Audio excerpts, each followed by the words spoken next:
கருணையின் வரையறை. அனைத்து ஊர்களிலிருந்தும் வந்திருந்த பரம்பு வீரர்கள் குகைகளிலும் மாயன் மலைக்கு பின்னே இருந்த சமவெளியிலும் நிறைந்திருந்தனர். போருக்கான நிலையே இல்லாமல் அனைவரும் கூத்துக்களத்திற்கு வந்ததை போல மகிழ்வுடன் கழித்திருந்தனர். மாயன் மலையில் தங்கியிருந்த வீரர்களுக்கு நடுவில் மூட்டப்பட்ட நெருப்பில் ஒரு விலங்கின் இறைச்சி வெந்து கொண்டிருந்தது. ஒரு வீரன் பாணனை போல பாட்டிசைத்து ஆடிக்கொண்டிருக்க அனைவரும் கண்டுகளித்து கொண்டிருந்தனர். பல ஊர்களிலிருந்து பரம்பினர் அழைத்து வந்திருந்த வேட்டை நாய்கள் தூரத்தில் அமைதியாக அமர்ந்திருந்தன. மாயன் மலையில் இருந்த குகையில் பாரி, வாரியன், முடியன், நிலவன் என அனைவரும் அமர்ந்திருந்தனர். பழத்தட்டுக்கள் அனைவருக்கு எதிரேயும் வைக்கப்பட்டிருக்க நடுவில் நெருப்பு எரிந்து கொண்டிருந்தது. சேரன் எப்போது உள்ளே நுழைவான் என்று தெரியவில்லை என்றான் முடியன். நாளையோ அதற்கு அடுத்த நாளோ என்றான் பாரி. எப்படி கூறுகிறாய் என்றான் வாரியன். சேர வீரர்கள் வருவது நின்றுவிட்டது. மேலும் கூடாரங்கள் மன்னனுக்கும் தளபதிகளுக்கும் மட்டுமே அமைக்கப்பட்டுள்ளன. எனவே அதிக நாட்கள் நாம் காத்திருக்க நேராது. அனைத்து ஊர்களில் இருந்தும் வீரர்கள் வந்துவிட்டனர். நமது திட்டம் என்ன என கேட்டார் வாரியன். பெரு ஆனந்தமுள்ளி பசு கம்புக செடிகளின் இலை குவியல்களை செம்மலைக்கு எதிரே உள்ள சமவெளியில் நிரப்பிவிட்டனரா என்றான் பாரி. முடிந்தது.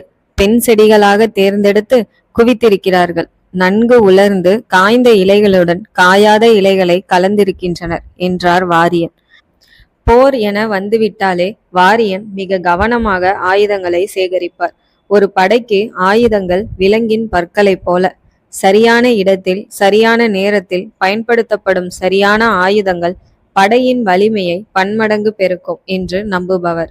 நாளைய தேவையை இன்றே நிறைவு செய்பவர். நமது தகவலை மீறி 20 வயதுக்குட்பட்ட பரம்பு வீரர்கள் எவரேனும் வந்திருந்தால் அவர்களை விற்போர்க்கு மட்டும் பயன்படுத்துங்கள். வாட்படையில் சேர்க்க வேண்டாம் என்றான் பாரி. கலைகள் கற்று முடித்த அனைத்து சிறுவர்களும் போரிட்டு தங்களது திறமையை காட்ட துடித்து கொண்டிருந்தனர். ஆனால் சிறுவர்களை போரில் ஈடுபடுத்த விரும்பாத பாரி 20 வயதுக்குட்பட்டவர்களை அனுப்ப வேண்டாம் என தகவல் அனுப்பியிருந்தான். நான் வாட்படைதானே என்றான் நிலவன். நீ இல்லாமலா என்று பாரி கூறியவுடன் முடியனும் வாரியனும் சிரிக்க நிலவன் ஐயத்துடன் பாரியை நோக்கினான். பாரி தொடர்ந்தான். முத்திரமலை புலிகரட்டின் மேல் இருக்கும் பழையனையும் கூடலனையும் திரும்பி வருமாறு தகவல் அனுப்புங்கள். நீங்கள் முத்திரமலைக்கு சென்று 2 மலைகளையும் உங்கள் கட்டுப்பாட்டில் வைத்துக் கொள்ளுங்கள். மலைகளை கைப்பற்ற சேரன் முயற்சிக்க மாட்டான். கொடியூரை நோக்கி தொடர்ந்து முன்னேறவே நினைப்பான். சேரப்படையின் மீது அதிக சேதத்தை ஏற்படுத்த மலையுச்சியில் நீங்கள் தேவை. படை உள்ளே நுழையும் போது தாக்க வேண்டாம். அவர்கள் உங்கள் தாக்குதலை எதிர்பார்ப்பார்கள். கொடியூரை நோக்கி வலப்புறம் சேரப்படைகள் திரும்பும் போது பெருங்கொடி மின்னை செடிகளால் குழப்பம் ஏற்படும். அந்த கணத்தில் மாயன் மலையின் இரு புறங்களில் இருந்தும் யானை பாகன்களால் மதமேற்றப்பட்ட 2 யானைகள் சேரப்படையை நோக்கி வெறியுடன் முன்னேறும். படையின் கட்டுக்கோப்பு முழுதும் குலைகையில் உங்கள் தாக்குதலை துவங்குங்கள். அதே சமயத்தில் முத்திரமலைக்கும் மாயன் மலைக்கும் இடையில் இருக்கும் சருகுமலை குன்றிலிருந்து முடியனும் மாயன் மலையின் இரு புறங்களில் இருந்து ஒளியனும் கூடலனும் தாக்குதலை துவங்கட்டும். கொடியூரை நோக்கி திரும்பும் சேரனின் முழு படையை நான் மறிக்கிறேன். நீ சருகுமலை குன்றிலிருந்து வா என்றான். நமது திட்டப்படி செயல்கள் நடக்காவிட்டால் என்று நிலவன் ஐயமுற, பாறை முகட்டிலிருந்து விழும் நீர்வீழ்ச்சி பாதை அறியாமல் தான் விழுகிறது. விழுந்த பின்னர் பாதை அமைத்துக் கொள்கிறது. சூழ்நிலைகளுக்கேற்ப எதிர்வினை நிகழ்த்துவோம். மோரில் திரியும் வெண்ணெயை பிரித்தெடுப்பது போல சேரப்படையை வழிநடத்தும் கடம்பனையும் அவன் நண்பர்களையும் பிரிக்க வேண்டும். வழி தவறிய கன்றுகளாய் திரிபவர்களை சீர்படுத்தும் பொறுப்பு நமக்கு உள்ளது என்றான் பாரி. பிரிக்க முடியாத அளவு அவன் சேரர்களோடு கலந்து விட்டான். முயற்சிப்பது நமது கடமை. பழங்குடி என்பதை கடம்பன் மறந்து விட்டான். நாம் இன்னும் மறக்கவில்லையே என்றான் பாரி. சேரனின் முழு படையின் தாக்குதலை எதிர்கொள்ளும் தனக்கு ஏதும் நேர்ந்துவிடக்கூடாது என்றெண்ணி முடியன் பேசுகிறான் என்பதை பாரி புரிந்து கொண்டான். திசை மாறும் பழங்குடியினரை தாயுள்ளத்துடன் திரட்ட முயல்கிறான் பாரி என்பதை முடியன் புரிந்து கொண்டான். எனினும் இதனால் பாரிக்கு ஆபத்து ஏதும் ஏற்படுமோ என்று மருகினான். முடியன் அரைமனதோடு ஒத்துக்கொள்ள, எனக்கு என்னத்தான் பணி என்றான் நிலவன். நீ எனது மெய் காப்பாளன், என் நிழல் போல் என்னுடனேயே இருக்கப் போகிறாய் என்று பாரி கூற அனைவரும் சிரித்தனர். உன்னுடன் இருந்து நான் என்ன செய்ய? எல்லாரையும் நீயே முடித்து விடுவாய் என்றான் நிலவன். இல்லை நிலவா, என்னை நோக்கியே சேரனின் படை வரும். எனவே உன் வாட்கள் எனக்கு தேவை என்றான் பாரி. சிரித்தவாறு எழுந்த வாரியன், நான் சென்று ஒளியனையும் கூடலனையும் அனுப்புகிறேன் என்று கூறுகையில் சேரப்படைகள் தங்கியிருந்த சமவெளியிலிருந்து முரசுகளின் பேரொலி கேட்டது.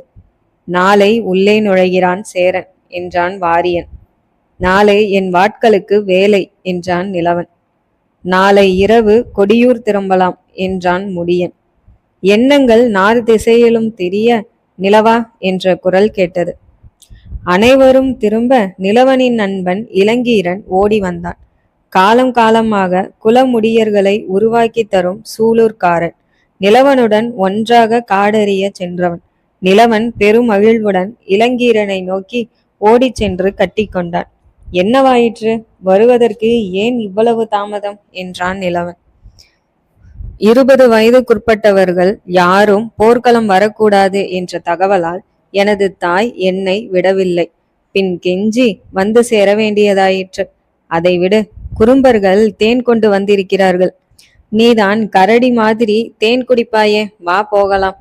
வாரியன், நீங்கள் இருவரும் போரிட வந்தது போல் தெரியவில்லையே என்று கூறி சிரித்தார். நான் பின்னர் வருகிறேன் என்று பாரியை பார்த்து கூறிவிட்டு நிலவன் இளங்கீரனுடன் ஓட, தனியாக எங்கும் செல்லாதீர்கள் என்று பாரி இறையும் போது குகையிலிருந்து இருவரும் குதித்து ஓடிக்கொண்டிருந்தார்கள். சேரனை விட நமக்கு பெரிய பிரச்சனை இவர்களே என்று கூறி முடியன் சிரித்தான். அடுத்த தலைமுறை வீரர்களை பார்த்து பாரியின் கண்களில் பூரிப்பு தெரிந்தது. வாரியன் புறப்பட அனைவரும் வெளியே வருகையில் ஒரு பரம்பு வீரன் வந்து சேர்ந்தான்.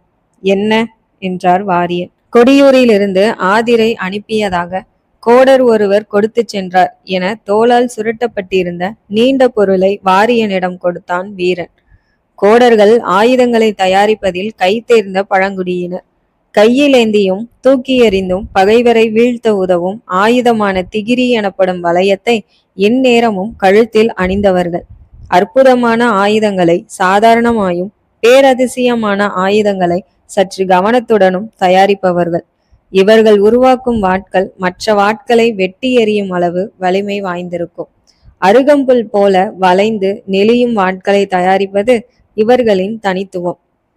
நீள்வாளாக இருக்குமோ என்ற எண்ணத்தில் வாரியன் கையில் இருந்த தோல் உரையினுள் பார்த்தார். சிறிது எடையுடன் இருந்த அதனுள் மேலும் 2 தோலுரைகள் இருந்தன. அவற்றில் ஒன்றை வெளியே உருவி எடுத்துவிட்டு மற்றதை கீழே வைத்தார் வாரியன். கையில் இருந்த தோலுரைக்குள் இருந்த பொருளை வெளியே இழுக்க நீளமாக கட்டப்பட்டிருந்த தடித்த வாள் இருந்தது. பாரியின் முகம் சிரிப்புடன் மலர துவங்கியது. வாளின் 2 இடங்களில் மேலும் கீழுமாக கட்டப்பட்டிருந்த கட்டுகளை பிரித்தார் வாரியன். மட்டுவு என்ற சிறிய கைப்பிடியுடன் நீண்ட வாள் இருந்தது. ஒன்றன் மேல் ஒன்றாக மலர் மொட்டின் இதழ்கள் போல் நீண்ட மெல்லிய வாட்கள் படிந்திருக்க உரிமை என்றார் வாரியன் அதிர்ச்சியுடன். மெதுவாக திருப்ப மலரிலிருந்து இதழ் உதிர்வது போன்று மென்மையுடன் மிக மெல்லிய 32 வாட்கள் நெகிழ்வுடன் கீழிறங்கின. கைவிடா ஆயுதங்களில் வாட்களின் வகைகளில் மனிதன் உருவாக்கியதில் தலைச்சிறந்த ஆயுதம் உரிமை எனப்படும் சுருள்வாள். 8 திசையிலும் தாக்கக்கூடியது. இதை தடுத்தோ எதிர்த்தோ நிற்கக்கூடிய ஆயுதங்களே உலகில் கிடையாது. பகைவனுக்கு எவ்வளவு ஆபத்தோ அதே அளவு ஆபத்தை பயன்படுத்துபவருக்கும் உண்டு.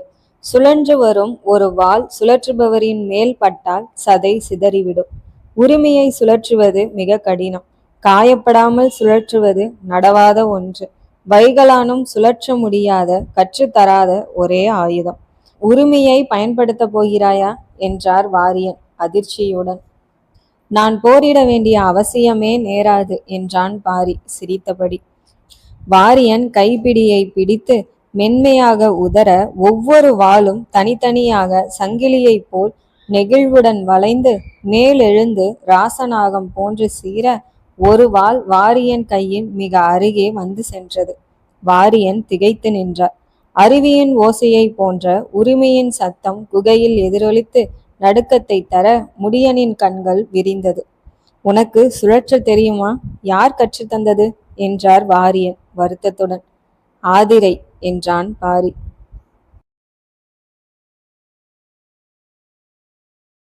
அதிகாலையில் விழித்தெழுந்த கதிரவன் பொன்னொலி பரப்பி மென்குளிரையும் வெண்மேகத்தையும் விரட்டி பரம்பை தூய்மை செய்து கொண்டிருக்க பாரியும் மற்றவர்களும் மாயன் மலை மேல் நின்றனர்.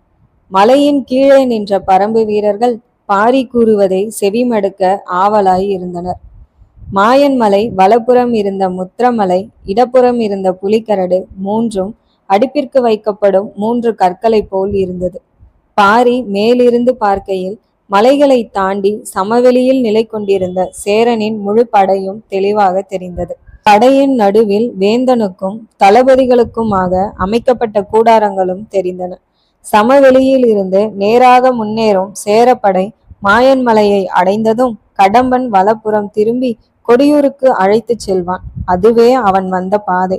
பெருங்கொடி மின்னை தாவரங்கள் அந்த பாதையில் ஏற்கனவே பதியனிடப்பட்டு இருந்தன. அதனூடே நுழையும் வீரர்கள் தாவரங்களால் பாதிக்கப்பட்டு குழப்பமடைவார்கள். அந்த பாதையை ஏற்கனவே புலி அருவியை நோக்கி மலை மலசர் குலத்தினர் திருப்பியிருந்தனர்.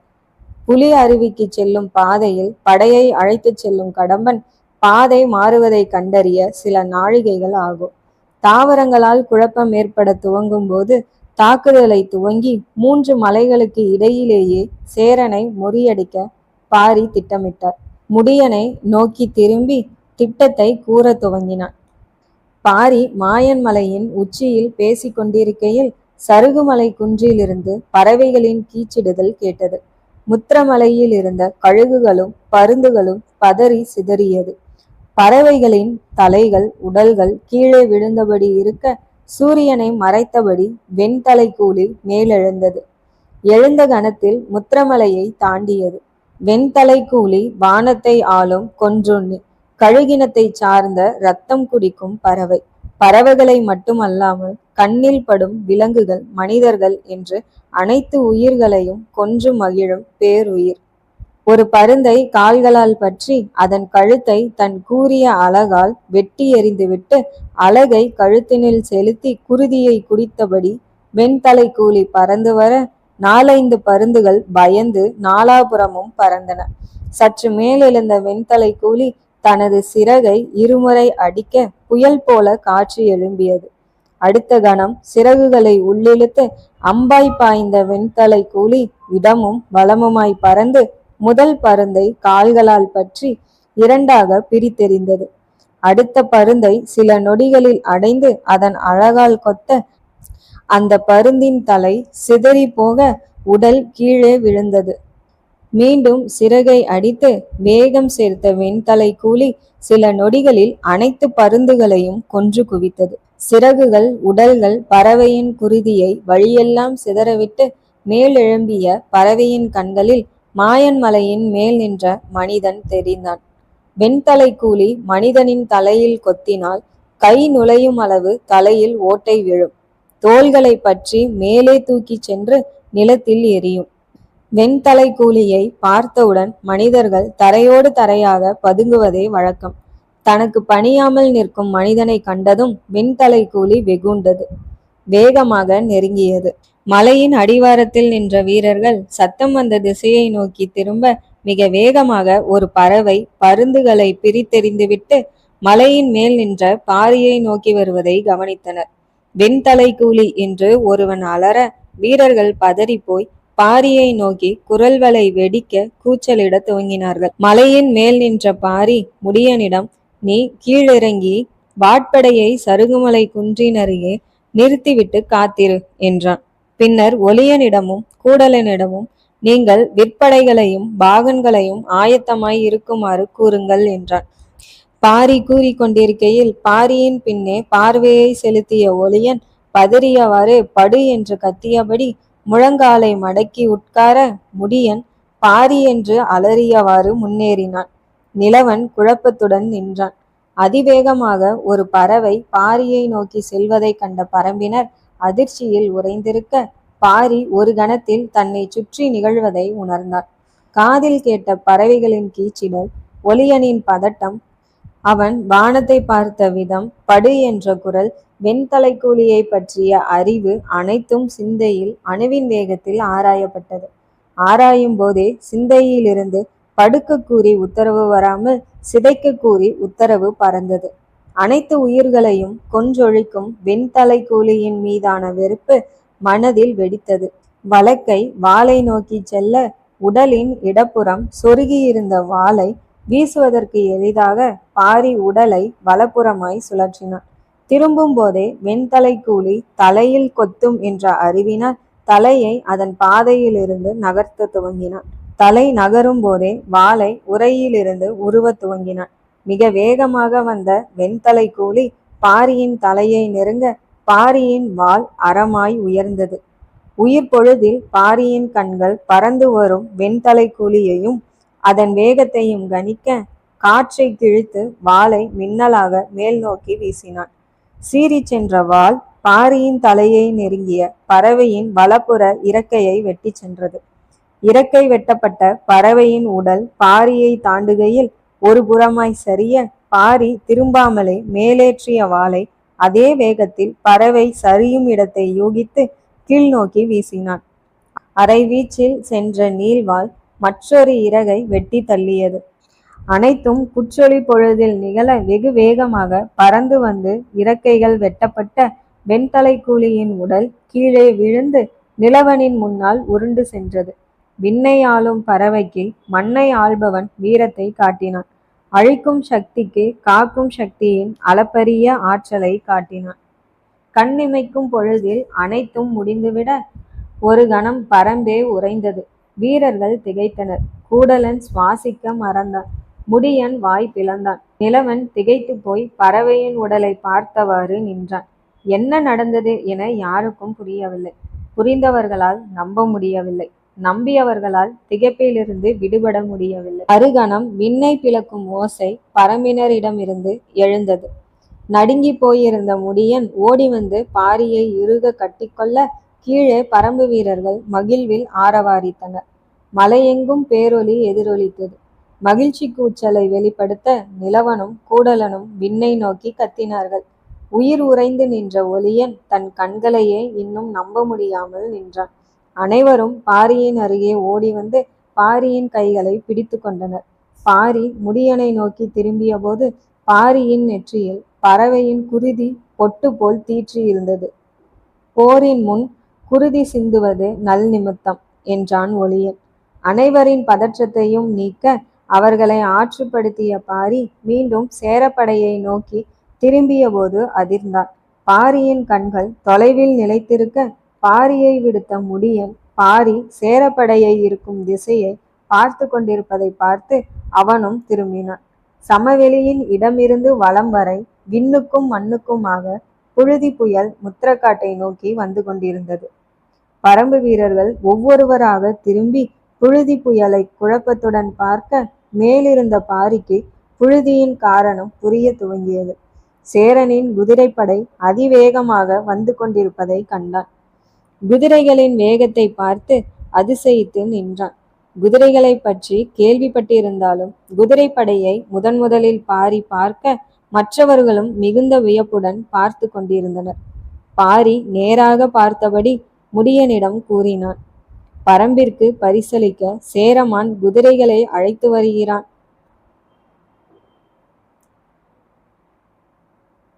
கூடாரத்தின் முன்னே வந்திறங்கிய பரிதிமாறன் குதிரையிலிருந்து குதித்திறங்கி சேரவேந்தனின் கூடாரத்திற்குள் நுழைந்தான்.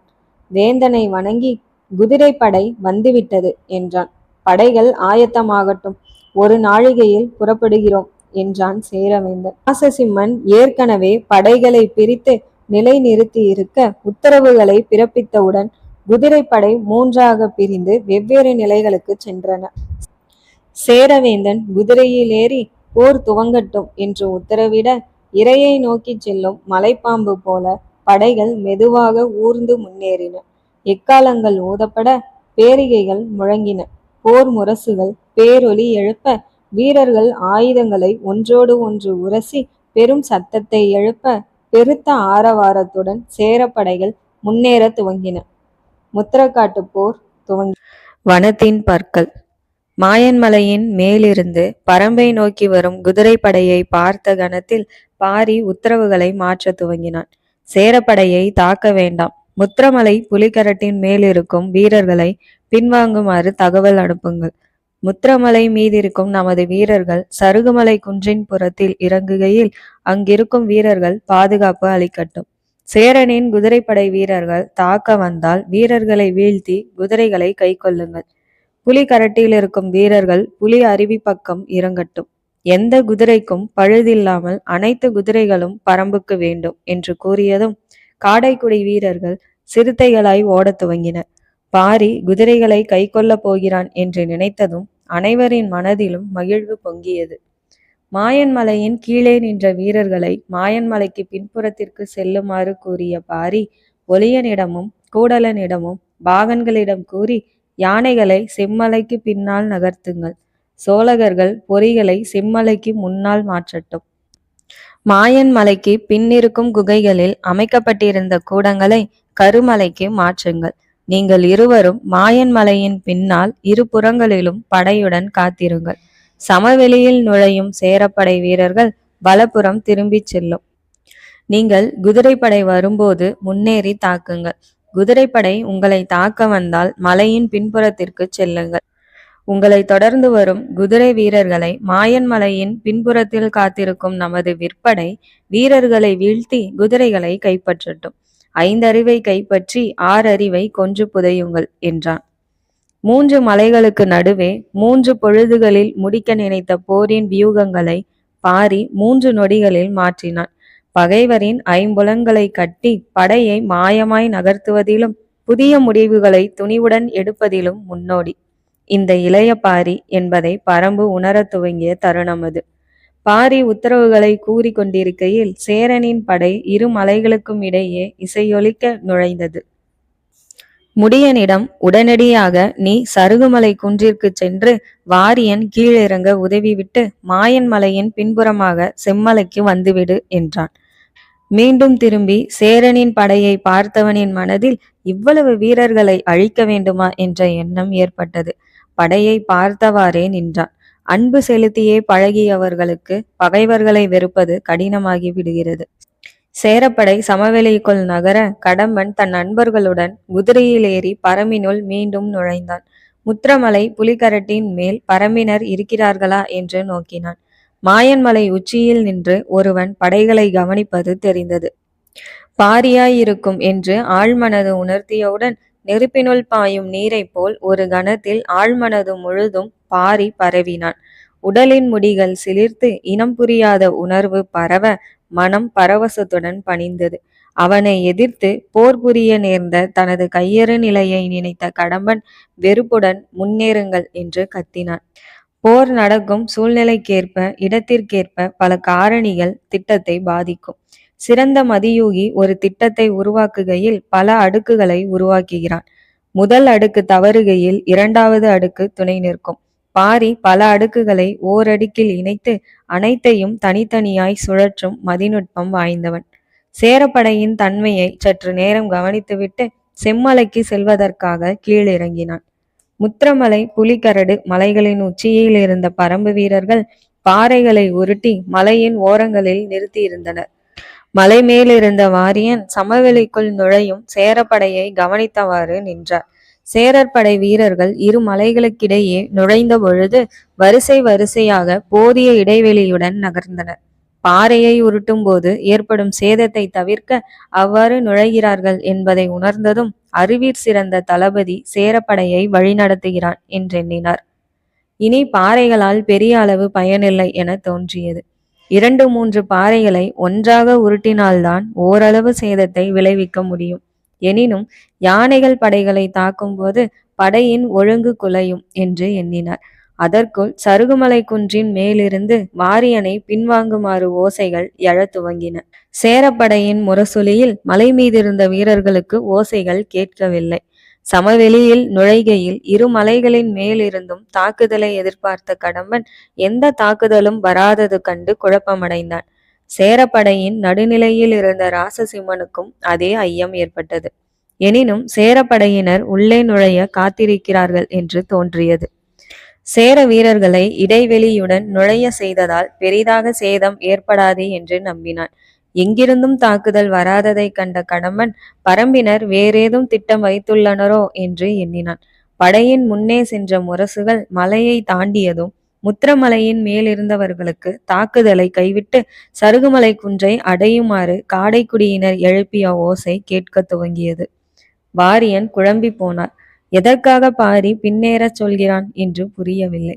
ஆனால் போர்க்களத்தில் யோசிப்பதற்கு இடமில்லை. பரம்பு வீரர்கள் வேகமாக மலையின் பின்புறத்தில் இறங்க துவங்கினர். இளம் வீரர்கள் தாண்டி இறங்கி சருகுமலை குன்றை நோக்கி ஓட வாரியன் இறுதியாக சிலருடன் ஓடும்போது கடம்பன் பரம்பினரை பார்த்தான். அவர்களை தாக்குங்கள் என்று கடம்பன் உத்தரவிட்டதும் குதிரைகள் சீறி பாய்ந்தன. ஈட்டியை கைகளில் ஏந்தியவாறு குதிரை வீரர்கள் பின்தொடர வாரியன் மூச்சு வாங்க ஓடி கடவில் நுழைந்தார்.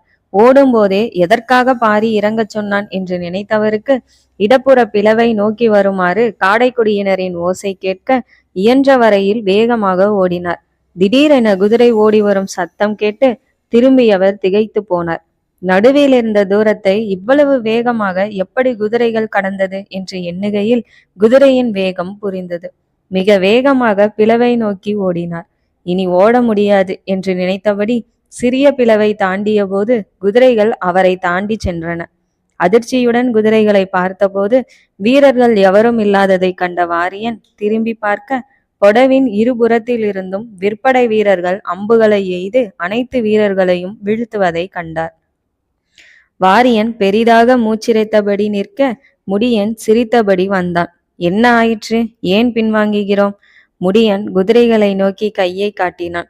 அனைத்து குதிரைகளும் பரம்பினுடையதாம், பாரி கூறிவிட்டான் என்று சிரிக்க வாரியனுக்கும் புரிந்தது. மூச்சிரைக்க அவரும் சிரித்தார். சேரப்படையின் முன்னணியில் வந்த விராட நாட்டின் வாட்படை விற்படை வீரர்கள் மாயன்மலையை நெருங்கி வலப்புறம் திரும்பும் வரையில் பரம்பு வீரர்கள் பொறுமையாக காத்திருந்தனர். அதற்கடுத்து சேரனின் குதிரைப்படை நெருங்கியவுடன் மாயன்மலை மீதிருந்த காடைக்குடி வீரன் ஒலி எழுப்பினான். அடுத்த கணம் மாயன்மலையின் இரு புறங்களில் இருந்தும் வெளிப்பட்ட பரம்பு வீரர்கள் சேரப்படையை நோக்கி முன்னேறி அம்பெய்ய துவங்கினர். கடம்பன் உத்தரவிட்டதும் சேரர்களின் விற்படை பதில் தாக்குதலை துவங்கியது. சேர விற்படையின் அம்புகள் பரம்பினரை சென்றடையாமல் இருக்க பரம்பினரின் அம்புகள் வீரர்களை வீழ்த்துவதை கடம்பன் கவனித்தான். முன்னேறி தாக்குங்கள் என்று கடம்பன் இறைய மூலப்படையிலிருந்து கேடயம் ஏந்திய வாட்படை வீரர்களும் விற்படை வீரர்களும் பிரிந்து மாயன்மலையை நோக்கி ஓடினர். பரம்பு வீரர்கள் குறி தவறாது அம்பெய்யும் திறனுடையவர்கள் என்பதால் முன்னேறும் வாட்படை வீரர்களின் கேடயத்தை மீறி வீரர்களை வீழ்த்தினர். சேர விற்படையினரால் ஒரு பரம்பு வீரனை கூட வீழ்த்த முடியாததை கவனித்த கடம்பன் குதிரை வீரர்களின் இரு பிரிவை அனுப்பினான். குதிரைகள் மண்ணை சிதைத்து எகிரி பாய பரம்பினர் சிதறியோடினர். குதிரை படையை பின்தொடர்ந்து சேர வாட்படையின் ஏராளமான வீரர்களும் ஓடி வந்தனர். மிக வேகமாக குதிரை வீரர்கள் நெருங்க பரம்பு வீரர்கள் மாயன்மலையின் இரு புறங்களிலும் பின்னேறி சென்றார்கள். மாயன்மலையின் இருபுறமும் குதிரை வீரர்கள் நுழைந்து பாதி மலைகளை தாண்டிய போது மலையின் பின்னால் காத்திருந்த பரம்பு விற்படை வீரர்களின் அம்புகள் சரமாரியாக வர துவங்கின.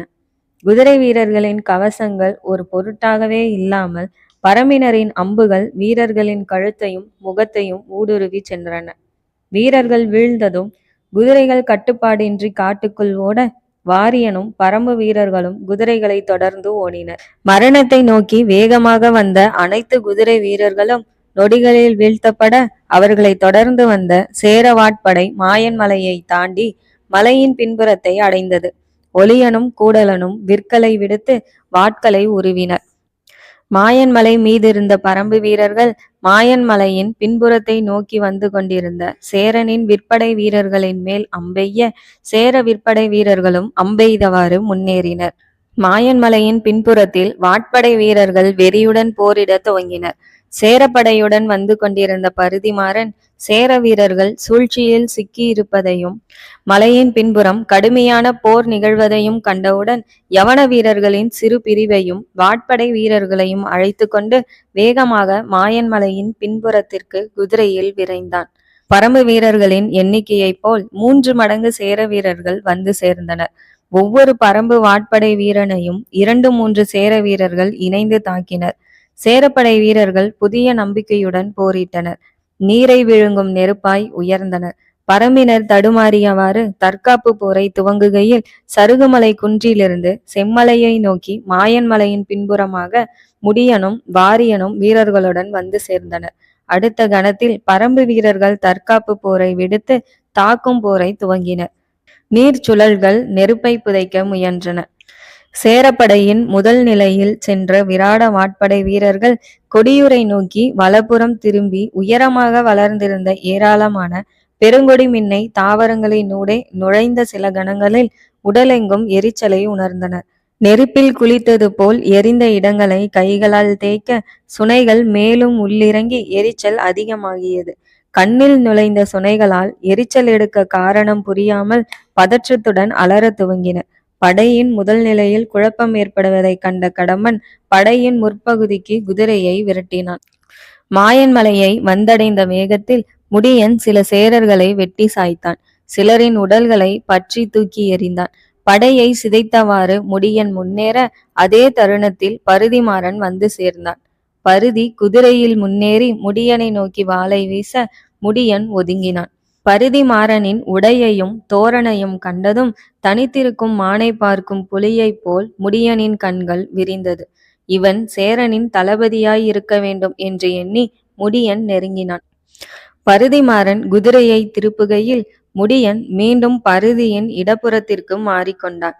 முடியனை நெருங்கிய பருதி இடப்புறத்தில் முழு வீச்சுடன் தாக்க முடியாமல் தடுமாற வலக்கையின் வாளால் பருதியின் வாழ்வீச்சை தடுத்தவாறு நெருங்கிய முடியன் பருதியின் நெஞ்சை நோக்கி வாளை வீசினான். பருதி தடுமாறி குதிரையிலிருந்து முடியனின் எதிர்ப்பக்கத்தில் விழுந்தான். முடியன் வாளை திருப்பி அதன் சமமான புறத்தில் குதிரையின் பின்புறத்தில் தட்ட குதிரை விலகி ஓடியது. கீழே விழுந்து கிடந்த பருதி முடியனை திகைப்புடன் பார்க்க முடியன் மீண்டும் நெருங்கினான்.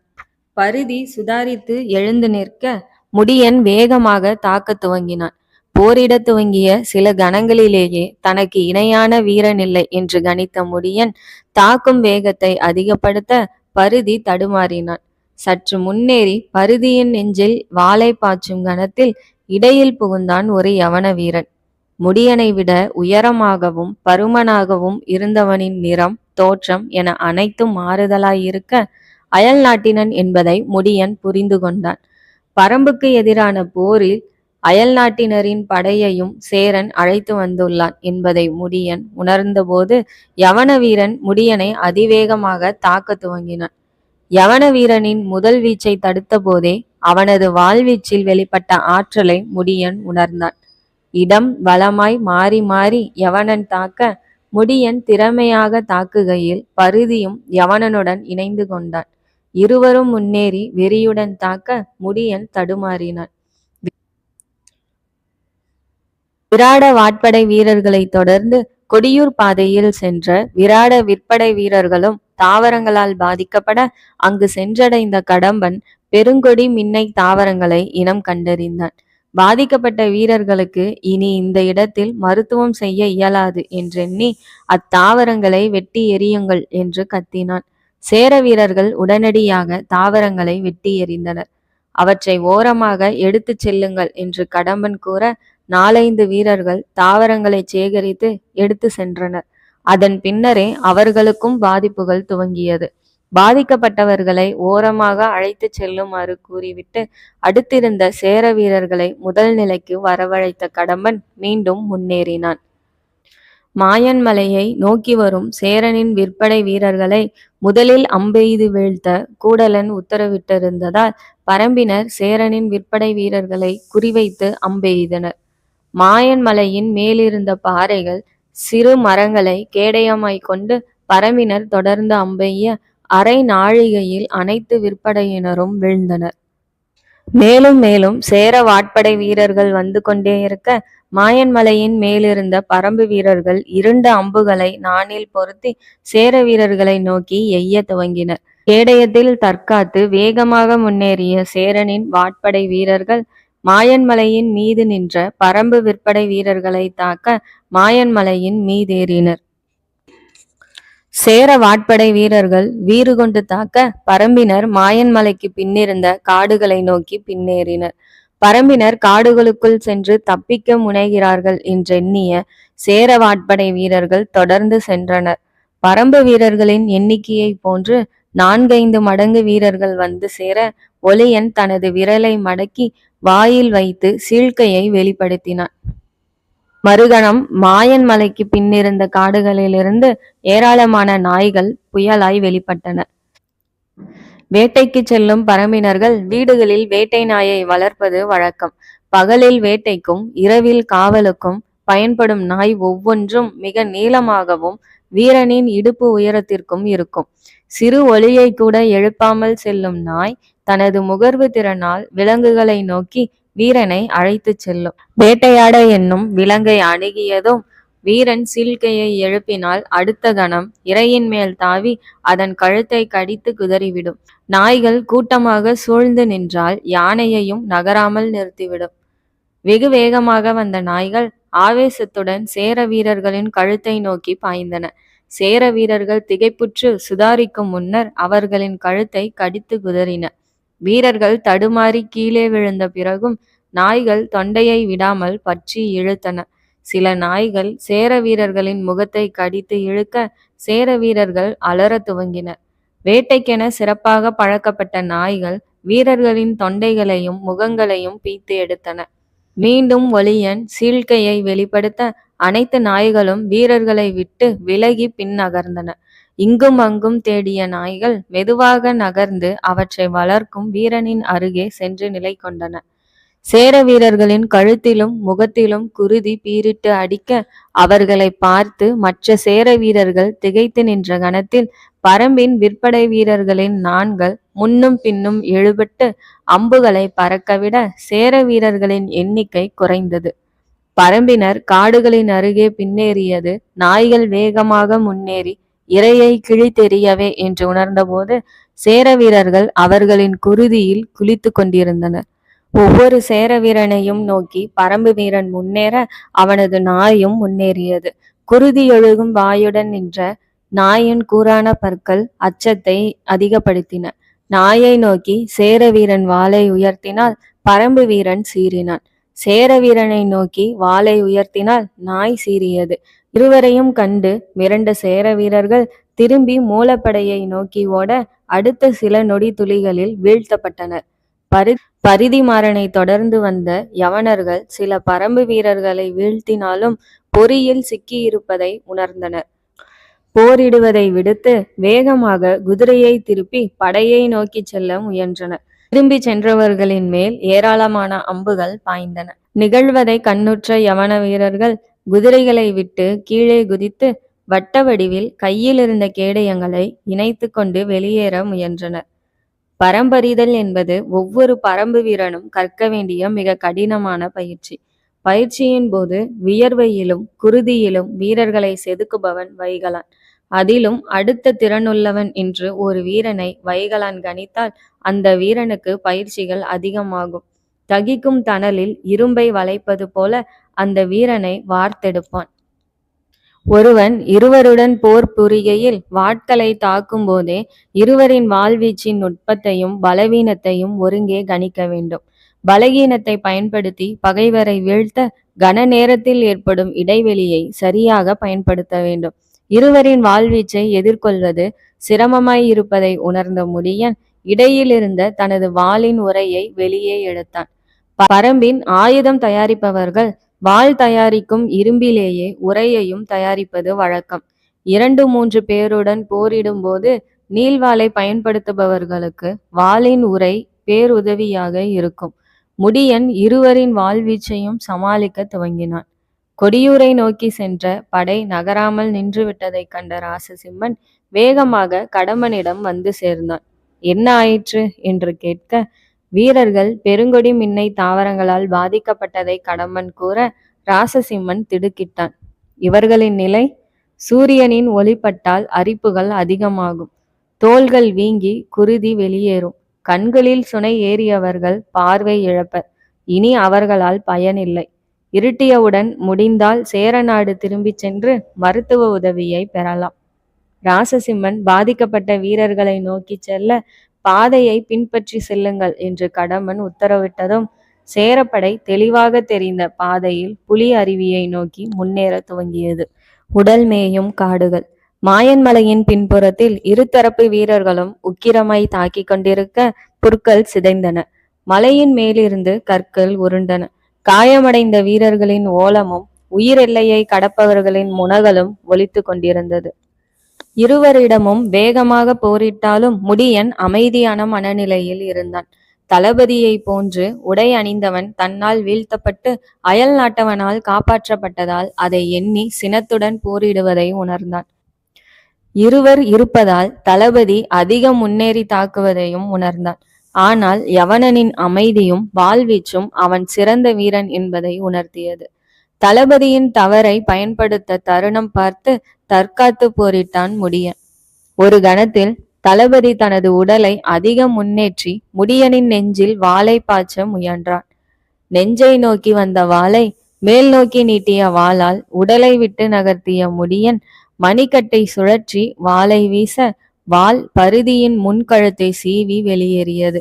அதே கணத்தில் முன்னே இருந்த தளபதியின் வாள் பிடித்த கையை தன் இடக்கையினால் பற்றிய முடியன் அவனை தனக்கும் யவனனுக்கும் இடையில் இழுத்து பருதியை எட்டி உதைக்க பருதி யவனனின் மேல் சென்று விழுந்தான். இருவரும் கீழ் நோக்கி சரிந்தனர். அந்த கணத்தில் தன் இடப்புறத்தில் நகர்ந்து முன்னேறிய முடியன் மீண்டும் வாளை முழு ஆற்றலுடன் வீச முதல் வீச்சு யவனனின் வாள் பற்றியிருந்த மணிக்கட்டை வெட்டி சென்றது. மீண்டும் வாள் சீர இம்முறை முடியனின் வாள் பருதியின் கழுத்தை துளைத்து உள் நுழைந்து யவனனின் கழுத்தில் ஊடுருவி பின் கழுத்தில் வெளிவந்தது. முகத்தில் சிதறிய குருதியை துடைத்து விரிந்து கிடந்த தலைமுடியை உச்சந்தலையில் ஏற்றி கட்டிக்கொண்டு நடந்த முடியன் யவன வீரர்கள் வளையமாக நின்று காத்து கொள்ள முயலும் உத்தியை கவனித்தான். இவர்களை பரம்பினர் வீழ்த்தி விடுவர் என்றெண்ணி மாயன்மலையின் மீதேறி உச்சியை நோக்கி ஓடத் துவங்கினான். வெளியேற முயன்ற யவன வீரர்களின் மேல் சமவெளியில் இருந்த பரம்பு வீரர்கள் அம்பெய்த போது அவர்களின் அம்புகள் ஊடுருவ இயலாத வகையில் யவன வீரர்கள் கேடயங்களை இணைத்திருந்தனர். அம்புகள் கேடயத்தில் பட்டு தெரித்தன. ஆனால் மலை மேலிருந்து வந்த அம்புகள் யவன வீரர்களை வீழ்த்தின. ஒவ்வொரு வீரனையும் வீழ்த்த 3-4 அம்புகள் தேவைப்பட்டன. மாயன்மலைக்கு பின்னே வந்திருந்த அனைத்து யவன வீரர்களையும் பரம்பினர் வீழ்த்தி கொண்டிருக்க மலையின் உச்சியில் நின்றபடி முடியனின் கண்கள் சேரப்படையின் தன்மையை கவனித்து கொண்டிருந்தன. மேலும் எவ்வளவு யவன வீரர்கள் வந்துள்ளனர் என்பதை முடியன் பார்க்க விரும்பினான். ஐம்புலன்களின் மகுடம் கண்கள். வெளியூறும் காட்சிகள் வாழ்வின் பாதியை நிறைக்க வல்லவை. போர் நுட்பத்தில் கால் பங்கை வடிவமைக்க கூடியவை. முடியன் கீழிறங்குகையில் அனைத்து யவனர்களும் வீழ்த்தப்பட்டிருந்தனர். ஒரு சேரனின் உடலருகே அமர்ந்த முடியன் அவன் வைத்திருந்த அம்பையும் வாளையும் எடுத்து கூர்ந்து நோக்கினான். நிறத்தின் மாறுபாடு ஏதும் இல்லாததால் நாசியின் அருகே கொண்டு வந்து முகர்ந்து பார்த்தான். மீண்டும் அடுத்த வீரனின் வாளை நோக்கிய போது அதன் நிறம் மாறுபட்டிருப்பதை கண்டான். மேலும் சில வீரர்களின் ஆயுதங்களை சோதித்த பின்னர் இருவரின் வாட்களை எடுத்துக்கொண்டு புறப்படலாம் என்று கூற அனைவரும் செம்மலையை நோக்கி விரைந்தனர். 2 நாழிகைகள் சேரப்படைகள் முன்னேறிய பின்னர் கடம்பனுக்கு ஐயம் ஏற்பட்டது. முன்னே செல்லும் படையை நோக்கி குதிரையை விரட்டியவன் பொறுங்கள் என்று கூற படை வீரர்கள் நின்றனர். கடம்பன் சூழ்ச்சி ஏதும் உள்ளதா என்று சுற்றிலும் பார்த்தபடி முன்னேறினான். பாதை முழுதும் மாறுபட்டிருந்தது. திசையும் தவறென்று உள்ளுணர்வு உணர்த்தியது. அவனை வந்தடைந்த கடம்பனின் நண்பன் அதியன் ஏன் படையை நிறுத்திவிட்டாய் என்று வினவினான். திசை தவறென்று தோன்றுகிறது என்ற கடம்பன் குதிரையை பின்னோக்கி செலுத்தி மீண்டும் சேரப்படை வலப்புறம் திரும்பிய இடத்தை வந்தடைந்தான். ஏராளமான படை வீரர்களின் காலணிகளால் மிதிப்பட்டு நிலத்தின் தன்மை மாறுபட்டிருந்தது. கடம்பன் மனதை ஒருநிலைப்படுத்தி மனதில் இருந்த திசையை தேர்ந்தெடுத்தான். பின் கொடியூரை நோக்கி செல்லும் பாதையில் சற்று தூரம் நடக்க அவன் பின்னால் கடம்பனின் நண்பர்கள் எச்சரிக்கையுடன் நடந்தனர். நிலத்தை கூர்ந்து கவனித்த கடம்பன் மலை மலசர் குலத்தினர் பாதையை மறைத்து புதிதாக பதியனிட்டிருந்த புற்கள் சற்று காய்ந்திருப்பதை கண்டான். கீழே அமர்ந்து தனது இடைக்கத்தியால் புற்களை சுரண்ட புதியதாக பதியனிடப்பட்ட புற்களின் வேர்கள் இன்னும் வளராமல் சிறியதாயிருப்பதை கவனித்தான். மறைக்கப்பட்டிருந்த பாதையின் வலது இடது புறத்தில் இருந்த புற்களை எளிதாக பெயர்க்க முடியாமல் வேர்கள் நீண்டு மண்ணை பற்றியிருந்தன. அங்கு வந்து சேர்ந்த ராசசிம்மன் மீண்டும் என்னவாயிற்று என்றான். நான் கொடியூருக்கு சென்ற பாதையை எளிதாக கணித்து விடுவேன் என்று உணர்ந்த பாரி கொடியூர் செல்லும் பாதையை மாற்றியுள்ளான் என்றான் கடம்பன். பாதையை மாற்றுவதா என்று ராசசிம்மன் குழம்ப, ஆம், நாம் சென்ற பாதை இது. இங்கிருந்த ஒற்றையடி பாதையில் பொற்களை பதியனிட்டு மறைத்துவிட்டு பாறைகளை அகற்றி சிகப்பு பூக்களை சொரியும் இது போன்ற புதிய வகை மரங்களை நட்டு இந்த பாதையை நான் முற்றிலும் அடையாளம் கண்டறியாமல் செய்திருக்கிறான். அதன் பின்னர் வேறு திசையை நோக்கி புதிய பாதையை ஏற்படுத்தியுள்ளான் என்று சொன்ன கடம்பன் அருகே இருந்த சிகப்பு மலர்களை கொண்டிருந்த மரத்தை வலது கையினால் பற்றி இழுக்க மரம் எளிதாக வெளியே வந்தது. வேறிடத்தில் இருந்த மரங்களை பிடுங்கி இங்கே திறமையாக நட்டு வைத்திருக்கிறார்கள் என்று கூற ராசசிம்மன் திகைத்தான். இன்னும் என்னென்ன உத்திகளை எதிர்கொள்ள வேண்டுமோ என்று யோசித்தவன் இப்போது என்ன செய்ய என்றான். இனி நான் படையை முன்னிலையில் இருந்து வழி நடத்துகிறேன். இனி மீண்டும் தவறு ஏற்படாது என்று கடம்பன் கூற படை திரும்பியது. புற்றுக்குள் நுழையும் நல்ல பாம்பு தலையை மேலேயே வைத்துக்கொண்டு உடலை மட்டும் உள்ளிழுத்து கொள்வது போல சேரப்படையின் நடுப்பகுதி செம்மலையை நோக்கி முன்னேற புலி அருவியின் திசையில் சென்றிருந்த படை வளைந்து பின்தொடர்ந்தது. பரம்பின் யுக்திகள் போரின் துவக்கத்திலேயே ஆரம்பமாவதை உணர்ந்து சினமேறிய ராசசிம்மன் கடம்பனிடம் பாதையை காட்டுமாறு கூறிவிட்டு யானை படையை முன்னே வரவழைத்தான். யானை பாகன்களிடம் அனைத்து மரங்களையும் அழித்து செல்லுங்கள் என உத்தரவிட்டான். சேர வீரர்களை அழைத்து காய்ந்திருக்கும் மரங்களுக்கு நெருப்பிடுங்கள் என்றான். யானைகள் மரங்களை பிடுங்கி காடுகளை அழித்து முன்னேற வீரர்கள் காய்ந்திருந்த மரங்களில் நெருப்பிட்டனர்.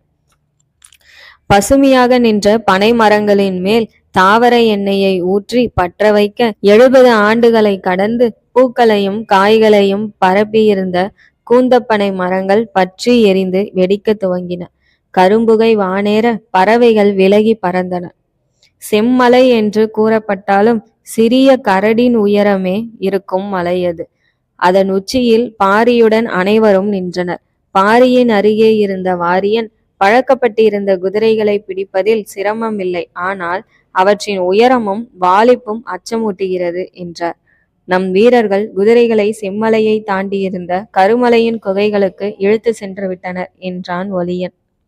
சேரன் தனது படையுடன் மிக வலிமை வாய்ந்த யவன வீரர்களின் படையையும் அழைத்து வந்திருக்கிறான் என்றான் முடியன். அவனால் முடியாதென்று முடிவு செய்து விட்டானா என்றான் பாரி. உயரமாயும் வலுவான உடலுடன் உள்ளனர். 25 வீரர்களை விற்படையின் உதவியினால் அழிக்க முடிந்தது. வாட்சண்டையில் இணையற்று இருக்கிறார்கள் பாரி என்றான் முடியன். முடியனே கூறுகிறான் எனில் சிறந்த வீரர்களாய் இருக்க வேண்டும். அவர்களால் பரம்பினருக்கு சேதம் ஏற்படும் முன் அவர்களை களையெடுக்க வேண்டும் என்று பாரி எண்ணினான். சில சேரர்கள் ஆயுதங்களில் நஞ்சை பயன்படுத்தியுள்ளனர்.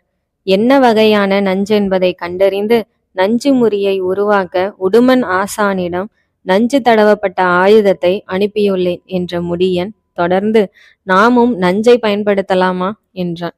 ஒருவரை கொல்லும் நஞ்சை விட பலரை வெறியேற்றும் தாவரங்கள் நம்மிடம் உண்டு. யானை படையினை தாக்கப் போகும் நம் வீரர்களிடம் கருவெல்லமட்டை செடியின் சாறை கொடுக்கச் சொல் என்றான் பாரி. அனைவரும் பார்த்து கொண்டிருக்கையில் தொலைவில் காடு கொந்தளிப்பதைப் போல அசைய கரும்புகை வானேறியது. சேரனின் படை காடுகளை அழிப்பதும் மரங்கள் பற்றி எறிவதும் தெரிய பாரியின் முகம் இறுகியது. மிருகத்திற்கு சினமூட்டி தப்பிவிடலாம், மனிதரை சினப்படுத்தி தவறிழைக்க வைக்கலாம். ஆனால் சிலர் சினத்தை உள்நோக்கி திருப்பக்கூடியவர்கள், சினத்தை உரமாக்கி ஆற்றலை பன்மடங்கு பெருக்கக்கூடியவர்கள். அந்த வித்தையில் தலை சிறந்தவன் பாரி. சினத்தை அடக்கி மனதை ஒருநிலைப்படுத்தி போரின் போக்கை மாற்றத் துவங்கினான். போரின் கன்னிகள் குருதி சிந்த துவங்கின. செம்மலையின் எதிரிலிருந்த நீண்ட சமவெளியையும் அதன் இருபுறத்திலும் இருந்த காடுகளையும் கவனித்த பாரி, சேரப்படைகள் செம்மலையை நெருங்குகையில் தாக்குதலை துவங்குவோம். முடியனும் ஒளியனும் சமவெளியின் இடப்புற காடுகளில் இருக்கும் விற்படையினரையும் கூடலன் சமவெளியின் வலப்புற காடுகளில் இருக்கும் விற்படையினரையும் வழி நடத்துங்கள். குதிரைகள் தாக்கப்படும் நிலை உருவானால் தாக்குதலை கைவிடுங்கள். முடிந்தவரை குதிரைகளை கைப்பற்றுவோம் என்று கூற மூவரும் கீழிறங்கினர். பாரியனை நோக்கிய பாரி, இன்றிரவும் தாக்குதல் உண்டு. குறும்பர்களை தேனீக்களையும் பெருங்குளவியையும் கொண்டு வரச் சொல்லுங்கள். இன்றிரவு மட்டுமல்ல, மண்ணில் புதையும் வரை எந்த சேரனும் இனி கண்களை மூடக்கூடாது என கூற வாரியன் கீழிறங்கினார். சேரனின் படை வீரர்கள் மரங்களை நெருப்பில் எரிய வைத்து செம்மலைக்கு முன்னே பறந்திருந்த சமவெளியில் நுழைந்தனர். சமவெளியின் இரு புறங்களிலும் மறைந்திருந்த பரம்பு வீரர்கள் நெருப்பு அம்புகளை பற்ற வைக்க, காடுகளின் உள்ளிருந்து சேரப்படைகளை கூர்ந்து கவனித்தவாறு இருந்த ஒளியனும் கூடலனும் பரம்பு வீரர்களை அம்பெய்ய வேண்டாம் என்று கூறிவிட்டு காத்திருந்தனர். சமவெளியினுள் நுழைந்ததும் சேர வீரர்கள் குவித்து வைக்கப்பட்டிருந்த காய்ந்த இலை குவியலில் தீயிட்டனர். மேலிருந்து இலைகள் பற்றி எரிய உள்ளிருந்த ஈரமான இலைகள் புகைய துவங்கின. இலைகளை பற்ற வைக்கும் வேலை நமக்கில்லை என்றான் செம்மலையின் மேல் பாரியின் அருகே நின்ற நிலவன். பெரு ஆனந்தமுள்ளி பசுகம்புக செடிகளின் புகை சிந்தையை மயக்கி போதையை ஏற்படுத்துபவை. காடுகளை பயிரிட இச்செடிகளை நெருப்பிட்டு அழித்தபோது அதன் புகை மயக்கமளிப்பதை கண்ட ஆதிக்குடியினர் அந்த இலைகளை நெருப்பில் போட்டு புகையை சுவாசித்து மயங்கினர். அதன் பின்னர் சிறிது காய்ந்த இலைகளை சுருட்டி பற்ற வைத்து வாயின் வழியே சுவாசித்து உருகினர். பின்னர் அதை சுவாசிக்க மூங்கில் குழாய்களை உருவாக்கினர். இந்த செடிகள் இரண்டு வித தன்மையுடன் இருப்பதை கண்டவர்கள் ஒன்றிற்கு ஆண் செடி என்றும் அதிக பச்சை நிறத்தை கொண்டிருந்த செடிக்கு பெண் செடி என்றும் பெயரிட்டனர். இதில் பெண் செடியின் இலைகளே அதிக கிறக்கத்தை உண்டாக்குவதையும் கண்டறிந்தனர். படையின் பாதையின் இரு புறங்களிலும் இலை குவியல்கள் குவிக்கப்பட்டிருக்க ஏராளமான புகை வெளிவர துவங்கியது. புகையை சுவாசித்தபடி சேரப்படை சமவெளியில் நுழைந்தது. சிறிது நேரத்தில் கிறுகிறுப்பையும் மகிழ்வையும் சேர வீரர்கள் உணர துவங்கினர். கடம்பனுக்கு என்ன நிகழ்கிறதென்று புரிந்து கொள்ள இயலவில்லை. தன்னால் சரியாக சிந்திக்க முடியாததை உணர்ந்தான். காட்சிகள் தெளிவாக கழுவி விட்டது போல் தெரிய மனம் மயங்கி மதி கலங்கி போர் பதட்டம் குறைந்து மனம் இலகுவானது. சமவெளியின் வலப்புறத்தில் நுழைந்த சேரப்படை வீரர்கள் செம்மலையை நோக்கி முன்னேற மாயன் மலையிலிருந்து செம்மலை சமவெளி வரை இருந்த காடுகளை ஓரளவு அழித்திருந்த யானைப்படை சமவெளியின் இடப்புறத்தில் முன்னேறியது. செம்மலைக்கு முன்பிருந்த செம்மண் நிலத்தில் மேலக்குடியினரின் ஆடைகளை அணிந்து படுத்திருந்த 20க்கும் மேற்பட்ட பரம்பு வீரர்கள் சமவெளியின் வலப்புறத்திற்கு நகர்ந்தனர். யானைப்படையை விரட்டுவதற்கு வலப்புற காடுகளில் இருந்த பரம்பு வீரர்கள் ஆயத்தமாகினர். ஒரு நாழிகை நடந்து சேரப்படை வீரர்கள் செம்மலையை வலப்புறத்தில் நெருங்கிய போது சமநிலை இழந்து மிதந்தபடி இருந்தனர். யானைப்படையின் முன்னே நிலை கொண்டிருந்த பரம்பு வீரர்கள் முழங்காலிட்டு அமர்ந்து தொலையிலக்கு அம்புகள் மூலம் யானைகளின் தலையை குறிவைத்து அம்பெய்தனர். வலப்புற காடுகளில் மறைந்திருந்த பரம்பினரும் யானைகளின் மேல் அம்பெய்தனர். ஒவ்வொரு அம்பின் நுனியிலும் கருவெள்ள மட்டை செடியில் எடுக்கப்பட்ட சாறு தடவப்பட்டிருந்தது. யானையின் குருதியில் கலக்கும் சாறு சில நொடிகளில் யானையை மதமேற்றி கட்டுப்பாடில்லாமல் அலைய வைக்கும்.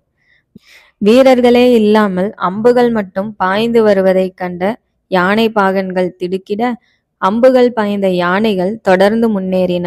யானைகளின் மேல் அம்பெய்தி முடித்தவுடன் எழுந்த பரம்பினர் அருகில் துணியால் மூடி வைக்கப்பட்டிருந்த மரப்பெட்டிகளின் மேலிருந்த துணியை அகற்றினர். சிறிய மெல்லிய கட்டைகளால் சுற்றிலும் தடுக்கப்பட்ட ஒவ்வொரு பெட்டியினுள்ளும் காட்டுப்பன்றி அடைக்கப்பட்டிருந்தது. பன்றிகளின் மேல் தாவர எண்ணெயை ஊற்றிய பரம்பினர் பன்றிகளின் உடலை பற்ற வைத்தனர். மரப்பெட்டிகளின் முன்பக்க பலகையை ஒரே கணத்தில் திறக்க பன்றிகள் பயங்கர கிரீச்சல் சத்தத்துடன் யானை படையை நோக்கி ஓடத் துவங்கின. சோழகர்கள் காட்டு மிருகங்களை வேட்டையாடும் பழங்குடியினர். மிருகங்களை பொறிவைத்து பிடிப்பதில் வல்லவர்கள். பரம்பிலிருந்த ஒவ்வொரு குடியினரும் தங்களை காக்கும் பாரிக்கு எதையாவது செய்ய வேண்டும் என்று துடிப்பவர்கள். போருக்காக காட்டுப்பன்றிகள் தேவை என்று தகவல் வந்தவுடன் குடும்பத்தில் இருந்த ஒவ்வொரு சோழகரும் காடுகளில் அலைந்து மிக மூர்க்கமான காட்டுப்பன்றிகளை பிடித்து வந்திருந்தனர். காட்டுப்பன்றிகளின் கிரீச்சிடல் யானைகளை நடுங்க வைக்கக்கூடியது. பயங்கர சத்தத்துடன் தீப்பற்றி எரிந்தவாறு ஓடி வரும் பன்றிகளை பார்த்து கதி கலங்கிய யானைகள் உயிர் நடுங்க திரும்பின. யானைகள் வலப்புறம் இருந்த காடுகளில் நுழையாமல் இருக்க காடுகளில் அமர்ந்திருந்த பரம்பு வீரர்கள் நெருப்பு அம்புகளை மழையாய் பொழிந்து வேலி அமைக்க அனைத்து யானைகளும் சேரப்படையை நோக்கி ஓடத் துவங்கின. யானையின் குருதியில் கருவெள்ளமட்டை செடியின் சாறு கலக்க யானைகள் வெறி பிடித்தவாறு சேரப்படையை தாக்கி அழிக்க துவங்கின. யானைகளின் பிளிரல் காடுகளை அதிரச் செய்ய 100 யானைகளும் சேரப்படையில் நுழைந்த கணத்தில் பேரழிவு துவங்கியது. சேரப்படையில் பரவலாக நுழைந்த யானைகள் சேர வீரர்களையும் குதிரைகளையும் துதுக்கியில் பற்றி தூக்கி எறிந்தன. கீழே விழுந்த வீரர்களை மிதித்து நசுக்கின. பலர் தந்தங்களில் குத்தி தூக்கிச் செல்லப்பட்டனர். யானைகளை கட்டுப்படுத்த முயன்ற யானை பாகன்கள் நிலத்தோடு நிலமாக தேய்க்கப்பட்டனர். செம்மண் நிலங்களில் குருதி ஆறாக ஓடி மேலும் சிவக்க துவங்கியது. வீரர்களின் அலறல் காட்டை உறைய வைக்க படையின் முற்பகுதி கட்டுப்பாட்டை இழந்து சிதைய துவங்கியது. சேரப்படையின் நடுவில் வந்து கொண்டிருந்த ராசசிம்மன் பெரு ஆனந்தமுள்ளி இலையை நண்பர்களுடன் சேர்ந்து புகைக்கும் பழக்கம் உள்ளவன் என்பதால் புகையை சுவாசித்தவுடன் இனம் கண்டு கொண்டான். இதன் புகை மனதை மயக்கக்கூடியதாயிற்றே என்று எண்ணியவன் தனக்கு பின்னால் வந்த சேரர்களை முன்னேறாமல் தடுத்து நிறுத்தினான். பெரு ஆனந்தமுள்ளி இலைகள் குவியலாக குவிந்திருப்பதையும் அவற்றிலிருந்து புகை வருவதையும் கண்டதும் இதுவும் பரம்பின் உத்தி என யூகித்தவுடன் வீரர்களை அழைத்து இலை குவியல்களில் நீரூற்றி புகையை தணிக்குமாறு கூறினான். அப்போது படையின் முற்பகுதிகளில் வீரர்களின் ஓலங்கள் கேட்க குதிரையை புகையினூடே விரட்டி ராசசிம்மன் முன்னேறிய பொழுது பேரழிவை உண்டாக்கி வரும் யானை படையை கண்டு அதிர்ந்து போனான். செம்மலையின் இடப்புறத்தில் முன்னேறிய சேர வீரர்கள் செம்மலையை நெருங்குகையில் பரம்பின் விற்படை வீரர்கள் வெளிப்பட்டனர். வெளிவந்த கணத்தில் தொலைவிலக்கு அம்புகள் மூலம் துல்லியமாக சேர வீரர்களை சாய்த்து முன்னேறினர். தேரலை சுவைத்த மந்திகள் போல் புகையினால் கிறங்கிய நிலையில் இருந்த சேர விற்படை வீரர்கள் அம்புகளை எய்ய முடியாமல் தடுமாறினார்கள். சேர வீரர்கள் திணறுவதை கண்ட கடம்பன் வாளை உருவிக்கொண்டு தன் அருகே இருந்த குதிரைப்படையை முன்னேறுங்கள் என்று உத்தரவிட குதிரைப்படையும் வாட்படை வீரர்களும் பரம்பு வீரர்களை நோக்கி சென்றனர். சேர வீரர்கள் வேகமாக முன்னேற செம்மலையின் இடப்புறத்தில் மேலக்குடியினரின் ஆடைகளை அணிந்து மறைந்திருந்த பரம்பினர் முழங்காலிட்டு அமர்ந்து அம்பெய்ய சில நொடிகளில் குதிரைப்படை சிதைந்தது. முன்னேறி வந்த கடம்பனும் அதியனும் வீரர்கள் வீழ்த்தப்படுவதையும் குதிரைகள் மட்டும் பரம்பினரை தாண்டி ஓடுவதையும் கண்டு குதிரைகளை இழுத்து நிறுத்தினர். பரம்பின் அம்புகள் அவர்களை தாக்காமல் பின்னால் வந்த சேர வாட்படையினரை நோக்கி செல்ல துவங்கியது. தங்களை நோக்கி ஏன் அம்புகள் வரவில்லை என்று திகைத்திருந்த கடம்பனிடம் அதியன் சுட்டிக்காட்ட அவன் காட்டிய திசையில் பார்த்த கடம்பனின் முகம் வெளுத்தது. தொலைவில் இருந்த பரம்பின் நிலத்திலிருந்து அம்புகள் தாமாக வெளிவந்து கொண்டிருந்தன. பரம்பு தன்னை காத்து கொள்ளும் என்று பாரி கூறியது போல பரம்பின் நிலமே எதிர்த்து போரிடுகிறதோ என மிரண்டான் கடம்பன். ஏற்கனவே புகையின் தாக்கத்தில் தெளிவற்று இருந்த கடம்பனும் நண்பர்களும் பரம்பின் மாயத்தில் திகைப்புற்றனர். தீப்பற்றி எரியும் பன்றிகளை கண்டு மிரண்டோடிய யானைகளை சேர வீரர்கள் மறைக்க சினமும் சீற்றமும் பன்மடங்காகி கருவெள்ளமட்டை செடியின் சாரும் குருதியில் கலந்ததால் வெறிபிடித்த யானைகள் சேர வீரர்களை கொன்றொழித்து பேரழிவை உருவாக்கியது. குதிரையை திறமையாக செலுத்தி முன்னேறிய ராசசிம்மன் ஒரு கணம் உள்நுழைந்த யானைகளை சேர வீரர்களிடம் கூறி வீழ்த்த சொல்வதா என்று நினைத்தான். ஆனால் யானைகள் மதம் பிடித்து திரிவதையும் சேரப்படையை சிதைத்து வருவதையும் கண்டதும் அதன் பாதையில் இருந்து வீரர்களை விலக்கினாலே சேதத்தை குறைத்து விடலாம் என்பதை உணர்ந்தான். வீரர்கள் யானைகளை ஈட்டியை எரிந்து தாக்குவதை கண்டதும் யானைகளுக்கு வழிவிடுங்கள் என்று ராசசிம்மன் சத்தமாய் உத்தரவிட வீரர்கள் யானைகளின் பாதையில் இருந்து விலகி ஓடினர். சேர வீரர்கள் விலகியதும் யானைகள் வீரர்களை தாண்டி பல திசைகளில் ஓடின. முழுவதும் மதமேறிய யானைகள் மட்டும் சேர வீரர்களை தொடர்ந்து தாக்குவதை கண்ட ராசசிம்மன் அந்த யானைகளை ஈட்டி எறிந்தும் அம்பெய்தும் வீழ்த்த உத்தரவிட்டான். உடல் முழுதும் அம்புகள் பாய்ந்த நிலையில் முள்ளம்பன்றியைப் போல் காட்சியளித்த யானைகள் உடலின் குருதி முழுதும் வடிந்ததும் மெதுவாக சரிந்தன. புகையின் மயக்கத்திலும் யானைகளின் தாக்குதலிலும் கட்டுக்கோப்பை இழந்த சேர வீரர்கள் சமவெளி எங்கும் திரிவதை பார்த்தவாறு ராசசிம்மன் முன்னேறினான். மலையின் அருகே பரம்பினர் முன்னேறி சேர வீரர்களை தாக்குவதையும் கடம்பனும் அவனது நண்பர்களும் பரம்பின் அம்புகள் பாயும் எல்லைக்குள் இருப்பதையும் கண்டு அவர்களை நோக்கி குதிரையை விரட்டினான். கடம்பனை நெருங்கியதும் ராசசிம்மனை நோக்கி அம்புகள் வர துவங்க தனது இரு வாட்களையும் உருவி எடுத்தான்.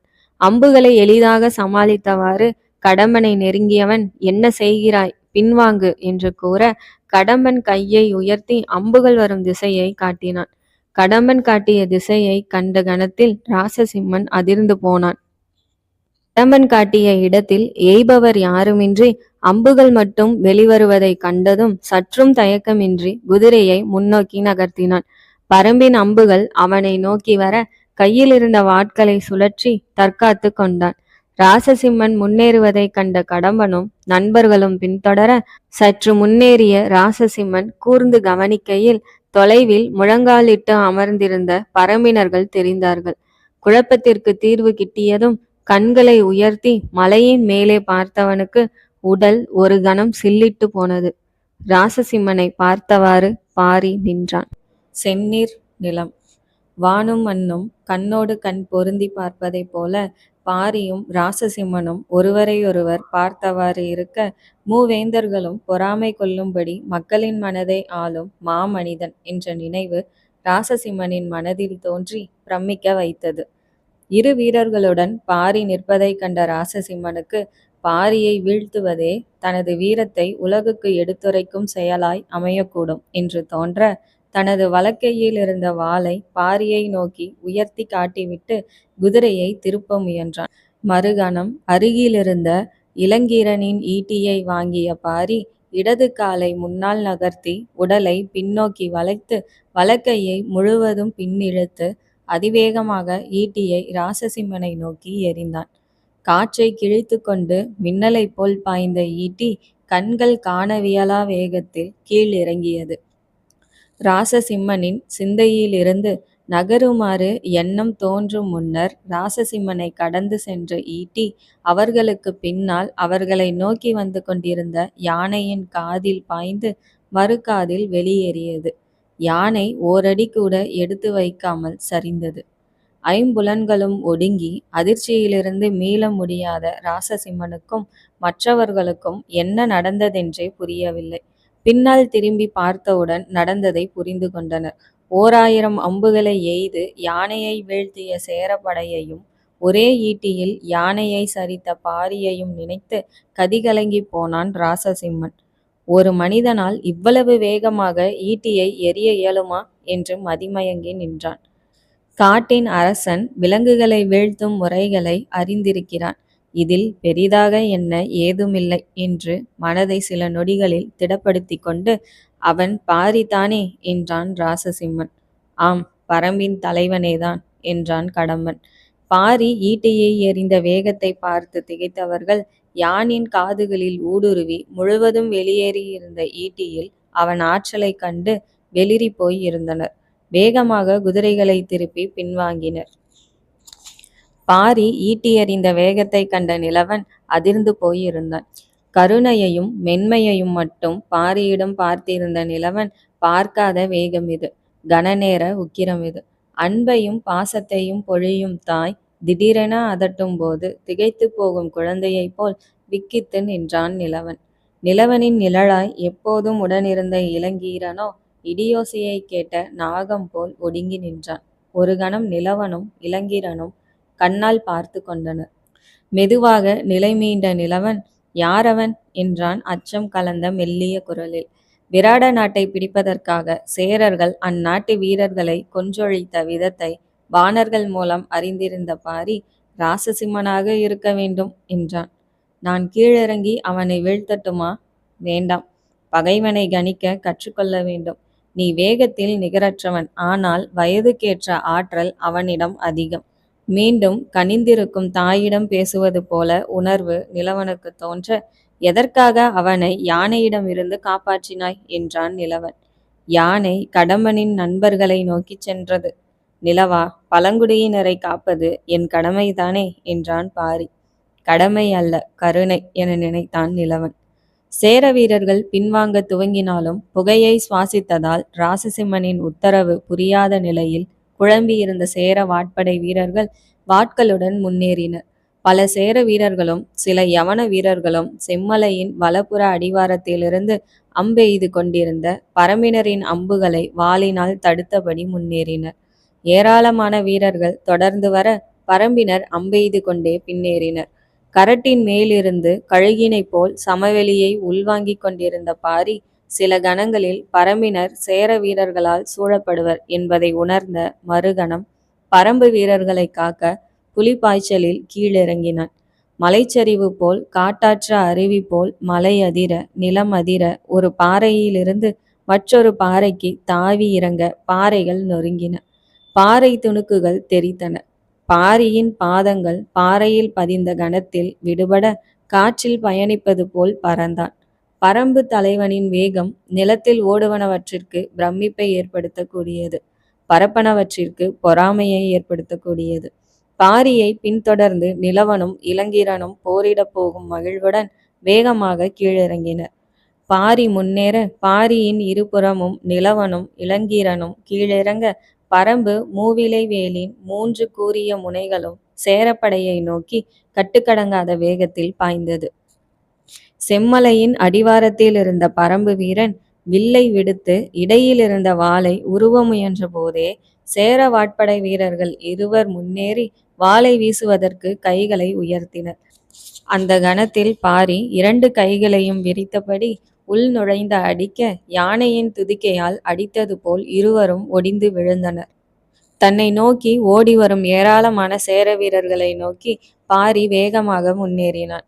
பாரியை நோக்கி வந்த அடுத்த சேர வீரன் வாளினால் தாக்க உடலை மட்டும் இடதும் வலதுமாக திருப்பி வாளினை தவிர்த்த பாரி முன்னேறி சேர வீரனின் மணிக்கட்டை இடக்கையினால் பற்றினான்.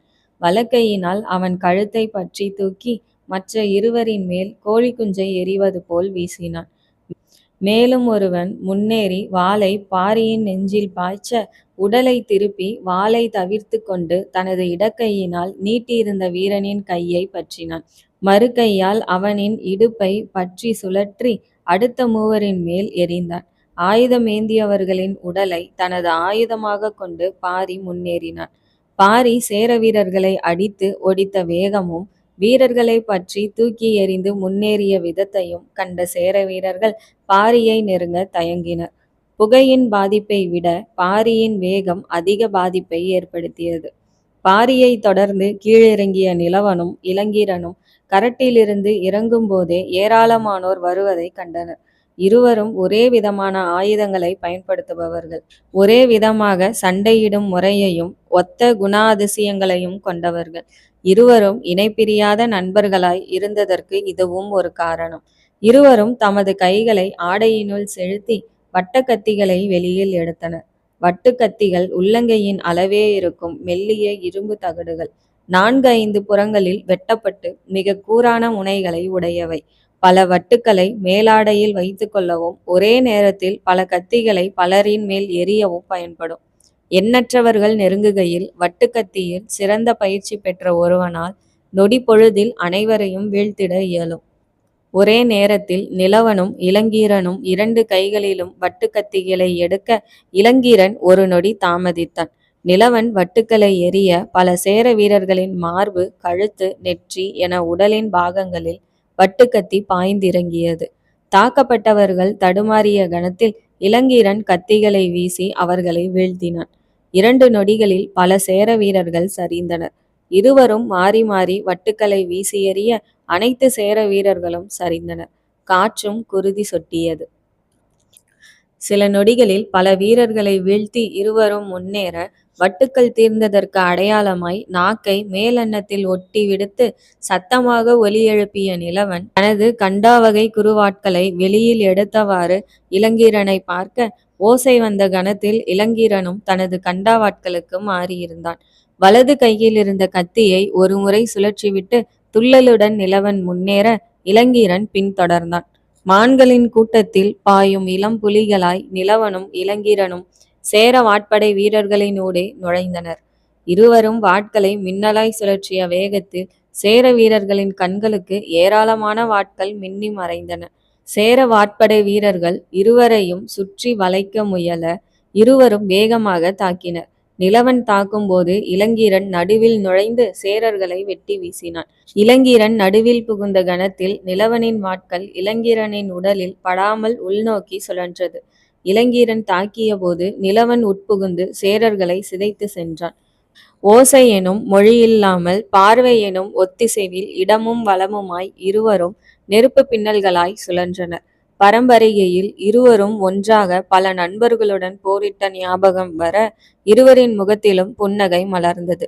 சேர வீரர்களை நெருங்கவே விடாமல் இருவரும் வெட்டி சாய்க்க, வாளையே உருவாமல் வதம் செய்திருந்த பாரி கூத்துக்களத்தில் இரு பாணர்கள் உச்ச சுதியில் ஒன்றிணைந்து பாடும்போது குரல்கள் பின்னி பிணைந்து வெளிப்படுத்தும் இசை வெள்ளத்தில் நீந்தி கழிப்பது போல் கண்களில் பூரிப்புடன் பார்த்து கொண்டிருந்தான். பாரியை நோக்கி 4 யவனர்கள் முன்னேற நிலவன் குறுக்கிட்டான்.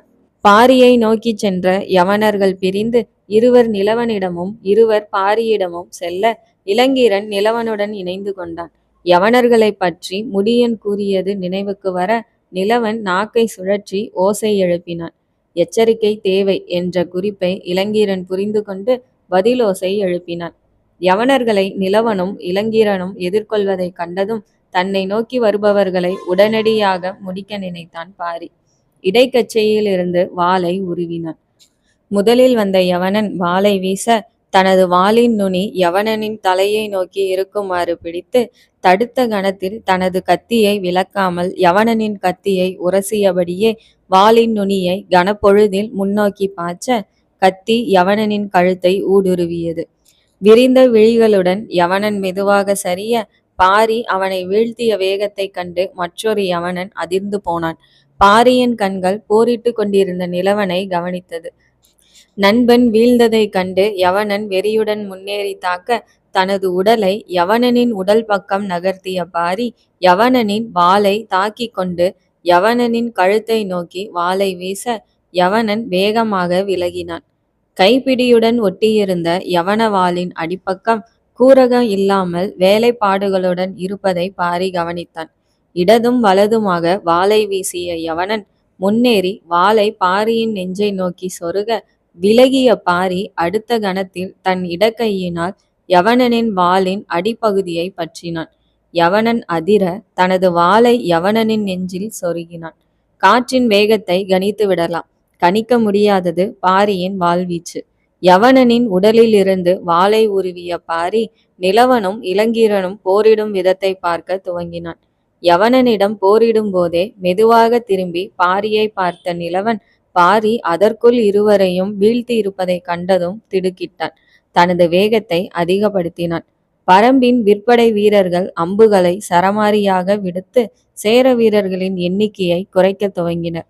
செம்மலையின் இடப்புறத்திலிருந்து வெளிவந்த பரம்பினர் பாரியும் நிலவனும் செம்மலையின் வலப்புறத்தில் போரிடுவதை கண்டதும் வேகமாக வந்து சேர, சில கணங்களில் சேர வீரர்கள் வீழ்த்தப்பட்டனர். அதற்குள் நிலவனும் இளங்கீரனும் யவனர்களை வீழ்த்த வாரியன் முடியன் என அனைவரும் வந்து சேர்ந்தனர். நிலவனும் இளங்கீரனும் போரிட்ட விதத்தினை பார்த்து மகிழ்ந்திருந்த பாரி இருவரின் தலைகளையும் தனது கைகளால் பற்றி நெஞ்சோடு அணைத்து கொண்டான். சிறப்பாக போரிட்டீர்கள். வைகலன் கண்டிருந்தால் கூத்தாடி இருப்பான் என்று கூறிவிட்டு மீண்டும் ராசசிம்மன் படையை முன்னேற்றுவான். செம்மலையின் இரு புறங்களிலும் ஆயத்தமாகுங்கள் என்றான். இவ்வளவு சேதத்திற்கு பின்னும் இன்று முன்னேறுவானா என்றார் வாரியன். வீரர்களின் உயிர்களை பற்றி கவலை இல்லாதவனுக்கு தன் முயற்சியில் வெற்றி பெறுவதே முதன்மையாக தோன்றும். ராசசிம்மன் அத்தகையவன். ராசசிம்மனும் கடம்பனும் மற்றவர்களுடன் பின்வாங்கி படை நின்றிருந்த இடத்திற்கு சென்றனர். ஏராளமான வீரர்கள் யானைகளால் நசுக்கப்பட்டு இறந்து கிடந்தனர். புகையால் பாதிக்கப்பட்ட பல வீரர்கள் மண்ணில் அமர்ந்திருந்தனர். யானை படையின் எந்த யானையும் கண்ணில் படவில்லை. ஒரு தொகை யானைப்படையை முழுவதும் இழந்துவிட்டோம் என்பதை ராசசிம்மன் உணர்ந்தான். சேரப்படையின் வலிமையான யானைப்படையை பரம்பினர் ஆட்டுக்குட்டிகளை விரட்டுவது போல் விரட்டியதை நம்ப முடியாமல் இருந்தான். மீண்டும் சேரப்படை நிறுத்தப்பட்டிருந்த இடத்திற்கே சென்றபோது கடம்பன், ஆளில்லாமல் அம்புகள் வந்ததே எப்படி என்றான். பரம்பினர் முழங்காலிட்டு அமர்ந்து அம்பெய்து கொண்டிருந்தனர். அவர்கள் உடலிலும் ஆடைகளிலும் செம்மண்ணை பூசியுள்ளனர் என எண்ணுகிறேன். அமர்ந்த நிலையில் அம்புகளை எய்தால் நிலத்திற்கும் அவர்களுக்கும் இருந்த வேறுபாட்டை நம்மால் பிரித்துணர இயலவில்லை என்றான் ராசசிம்மன். அவனுடைய விளக்கம் அவனுக்கே நிறைவளிக்கவில்லை. எனினும் வேறெந்த விளக்கமும் அவனுக்கு தோன்றவில்லை. பாரி ஈட்டி எறிந்த வேகத்தின் அதிர்விலிருந்து மெதுவாக தன்னை மீட்டெடுத்த ராசசிம்மன் யானைப்படை அழிக்கப்பட்டதை சேரமன்னனிடம் தெரிவிக்க கடம்பனை அனுப்பினான். இனி படையின் நடுநிலையில் வருவதால் பயனில்லை என்பதை உணர்ந்தவன் படையின் முதல் நிலையிலிருந்து வழிநடத்த முடிவு செய்தான். புகையால் பாதிக்கப்படாத கேடயமேந்திய வாட்படை வீரர்களை முன்னே வரவழைத்தான். அதற்கடுத்து 1000 விற்படை வீரர்களை நிறுத்தினான். குதிரைப்படை எண்ணிக்கையில் குறைந்ததை கவனித்த ராசசிம்மன் அதியனை அழைத்து குதிரை வீரர்களை பயன்படுத்திய விதத்தை விசாரித்து கேட்டறிந்தான். ஒரே நாளில் பாதி குதிரைகளை இழந்ததை எண்ணி சற்று யோசித்தவன் குதிரை வீரர்களை பின்னால் நிறுத்தினான். சில நாளிகைகளில் படையை முன்னேற்றத் துவங்கினான். யானைகளால் வீழ்த்தப்பட்டு தரையில் கிடந்த ஏராளமான சேர வீரர்களின் உடல்களினூடே படை நகர துவங்கியது. மீண்டும் சேரப்படை செம்மலையின் சமவெளிக்குள் நுழைந்தது. செம்மலையின் அடிவாரத்தில் பரம்பின் வாட்படை வீரர்கள் காத்திருந்தனர். பரம்பின் விற்படை வீரர்கள் கரடு முழுதும் அணிவகுத்து நின்றனர். செம்மலையின் மேலிருந்து கவனித்த பாரி முதல் நிலை படையில் குதிரைகள் இல்லாததை கவனித்தான். விற்படை வீரர்கள் மட்டும் தாக்கட்டும், வாட்படை வீரர்கள் செம்மலையின் பின்னே செல்லுங்கள் என்றவுடன் அருகில் இருந்த காடைக்குடி வீரன் தகவல்களை பரப்ப வாட்படை வீரர்கள் கரட்டின் பின்புறத்திற்கு சென்றனர். அம்பெய்யும் எல்லைக்குள் சேரப்படை வந்தவுடன் பரம்பினர் சற்று உயர்த்தி அம்புகளை செலுத்த ஆளுயர கேடயங்களை ஏந்தி வந்த வீரர்களுக்கு அடுத்த நிலையில் வந்த வீரர்கள் அம்புகளுக்கு பலியாக துவங்கினர். ராசசிம்மன் உரத்த குரலில் விற்படையினர் தாக்குங்கள் என்று உத்தரவிட சேரப்படையின் விற்படை வீரர்கள் அம்பெய்ய துவங்கினர். வானை மறைக்கும் அளவு அலை அலையாய் அம்புகள் பாய்ந்து செல்ல பரம்பு வீரர்கள் பின்னேறினர். காற்று வீசும் திசையை கணித்த வாரியன் கையை அசைக்க மறுகணம் செம்மலையின் மேலிருந்து புறப்பட்ட நெருப்பு அம்புகள் இரு படைகளுக்கும் இடையே சமவெளியில் குவித்து வைக்கப்பட்டிருந்த இலை குவியலில் வந்து விழுந்தன. இலைகளில் நெருப்பு பற்றி கொள்ள புகை மேலெலும்பி சேரப்படையின் திசையில் செல்ல துவங்கியது. புகையை கண்ட ராசசிம்மன் முன்னேறி கொண்டிருந்த சேரப்படையினை தடுத்து நிறுத்தினான். 50 கவச வீரர்களை வரவழைத்தான். அவர்களின் பாதுகாப்பில் இலை குவியலில் நீரூற்றி புகையை தணிக்க வீரர்களை முன்னேற்றினான்.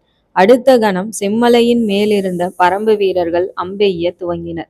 அம்புகளிடமிருந்து தங்களை காத்து கொள்ள சேர வீரர்கள் கேடயங்களை மேல் நோக்கி உயர்த்த செம்மலையின் அடிவாரத்தில் மேலக்குடியின் ஆடைகளை அணிந்து அமைதியாக காத்திருந்த பரம்பு வீரர்கள் சரமாரியாக அம்புகளை விடுத்து கவச வீரர்களை வீழ்த்தினர். முழு படையையும் முன்னேற்றி வீரர்கள் மீண்டும் புகையால் பாதிக்கப்படுவதை ராசசிம்மன் விரும்பவில்லை. இலை குவியலை அடைய முடியாமல் பரம்பினர் தாக்குவதை கண்ட ராசசிம்மன் யோசித்தான். நெருப்பு அம்புகளை உருவாக்கி புகை குவியலில் செலுத்துமாறு விற்படை வீரர்களுக்கு உத்தரவிட்டான். ஏராளமான அம்புகள் குழிகளில் விழுந்து எரிய இலைகள் வேகமாக பற்றி எரிந்தன. இலைகள் வேகமாக எரிய புகை வருவது குறைய துவங்கியது. சிறிது நேரம் காத்திருந்த ராசசிம்மன் மீண்டும் படையை முன்னேற்ற துவங்கினான். செம்மலையின் மேலிருந்து தொடர்ந்து அம்புகள் வந்து கொண்டே இருக்க சேரப்படை பாதுகாப்புடன் முன்னேறியது. செம்மலையின் அருகே வந்ததும் சேர விற்படையினர் ஏராளமான அம்புகளால் பரம்பினரை தாக்க பரம்பினர் உள்வாங்கி கருமலை அடிவாரத்திற்கு விரைந்தனர். படையை வேகமாக முன்னேற்றிய ராசசிம்மன் வீரர்களை அனுப்பி செம்மலையை வசப்படுத்தினான். ஒளி மயங்கி இருள் சூழ இன்னும் சில நாழிகைகளை இருக்க படை நகர்வதை சமவெளியில் நிறுத்தினான். சேரப்படைக்கு நடுவில் வேந்தன் தளபதி காக்கும் வீரர்களுக்கு மட்டும் கூடாரங்களை அமைக்க உத்தரவிட்டான். உப தளபதிகளை வரவழைத்தான். சுகேசனிடம், இன்றிரவு இங்கேயே தங்குவோம், இரவிலும் தாக்குதல் இருக்கும், எனவே படையை சுற்றிலும் பாதுகாவலை உறுதி செய் என்று உத்தரவிட்டான். கடம்பனை அழைத்து யானைப்படை தாக்கப்பட்ட முறையினை கேட்டறிந்தான். அதன் பின்னர் எஞ்சியிருக்கும் ஒரு தொகை யானைப்படை இரவில் தாக்கப்படலாம், செம்மலையின் அடிவாரத்தில் நிறுத்து, வீரர்களை அனுப்பி நாம் போரிட்ட இடங்களில் பருதியை தேடச் சொல், படையின் சேதத்தை கணக்கிட சொல் என்று கூறிவிட்டு வேந்தனை பார்க்க சென்றான். பகலின் உயிர் பிரிந்து கொண்டிருக்க இரவு இருள் கம்பளத்தை விரித்து கொண்டிருந்தது. செம்மலைக்கு அடுத்திருந்த கருமலையின் அடிவாரத்தில் பாரியும் மற்றவர்களும் அமர்ந்திருந்தனர். வைகலான் மகன்களை பற்றி ஏதும் தகவல் வந்ததா என்று கேட்டான் பாரி. இல்லை, வைகலான் மகன்களை தேடி உட்காடுகளுக்கு சென்றிருப்பான் என்றார் வாரியன். வேறு எதையும் அவரால் கூற இயலவில்லை. சிறிது நேரம் அமைதியாக கழிந்தது. வைகலானின் மகன்கள் குறித்து தகவல் இல்லாததால் அனைவரின் மனதிலும் சிறிய கவலை இருந்து கொண்டே இருந்தது. காடைக்குடி வீரன் வந்து வணங்கி நிற்க, என்ன தகவல் என்றார் வாரியன். சேரப்படையினர் செம்மலை சமவெளியில் தங்குவதற்கு கூடாரங்களை அமைக்க துவங்குகிறார்கள். முழு படை நிலை கொண்டதும் யானைப்படை, குதிரைப்படை கூடாரங்கள் அமையும் இடம், படை வீரர்கள் காவல் இருக்கும் விதம் என அனைத்தையும் அறிந்து தகவல் அனுப்பச் சொல் என்றான் பாரி. காடைக்குடி வீரன் விலக, படைகள் நிலை கொண்டதும் அவற்றிற்கு தகுந்தாற்போல் நமது தாக்கும் உத்தியை அமைக்கலாம் என்றான் பாரி. கலன்களில் ஊற்றும் நீர் கலனின் வடிவத்தை அடைவது போல சேரப்படையின் தன்மைக்கேற்ப தனது படையின் உத்தியை வடிவமைக்க பாரி காத்திருந்தான். காரிருள் கானகம். கூடாரத்தில் சேரவேந்தன் அமர்ந்திருக்க அவன் முன்னால் ராசசிம்மனும் உப தளபதிகள் இருவரும் அமர்ந்திருந்தனர்.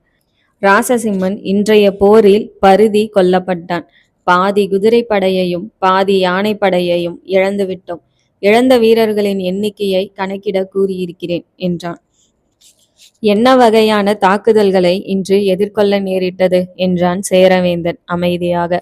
படை கொடியூரை நோக்கி திரும்பிய இடத்தில் பெருங்கொடி மின்னை என்ற நச்சு செடிகளை பதியனிட்டு வைத்திருந்தனர். அவற்றை தொட்ட முதல்நிலை வீரர்கள் பாதிக்கப்பட்டனர். அதன் பின் பாதையை மறைத்து புதிய பாதையை உருவாக்கியிருந்தனர் என்பதை விளக்கமாக கடம்பன் கூறினான். அதன் பின்னர் பெரு ஆனந்தமுள்ளி என்ற சிந்தையை மயக்கும் செடிகளின் இலைகளை குவித்து வைத்திருந்தனர்.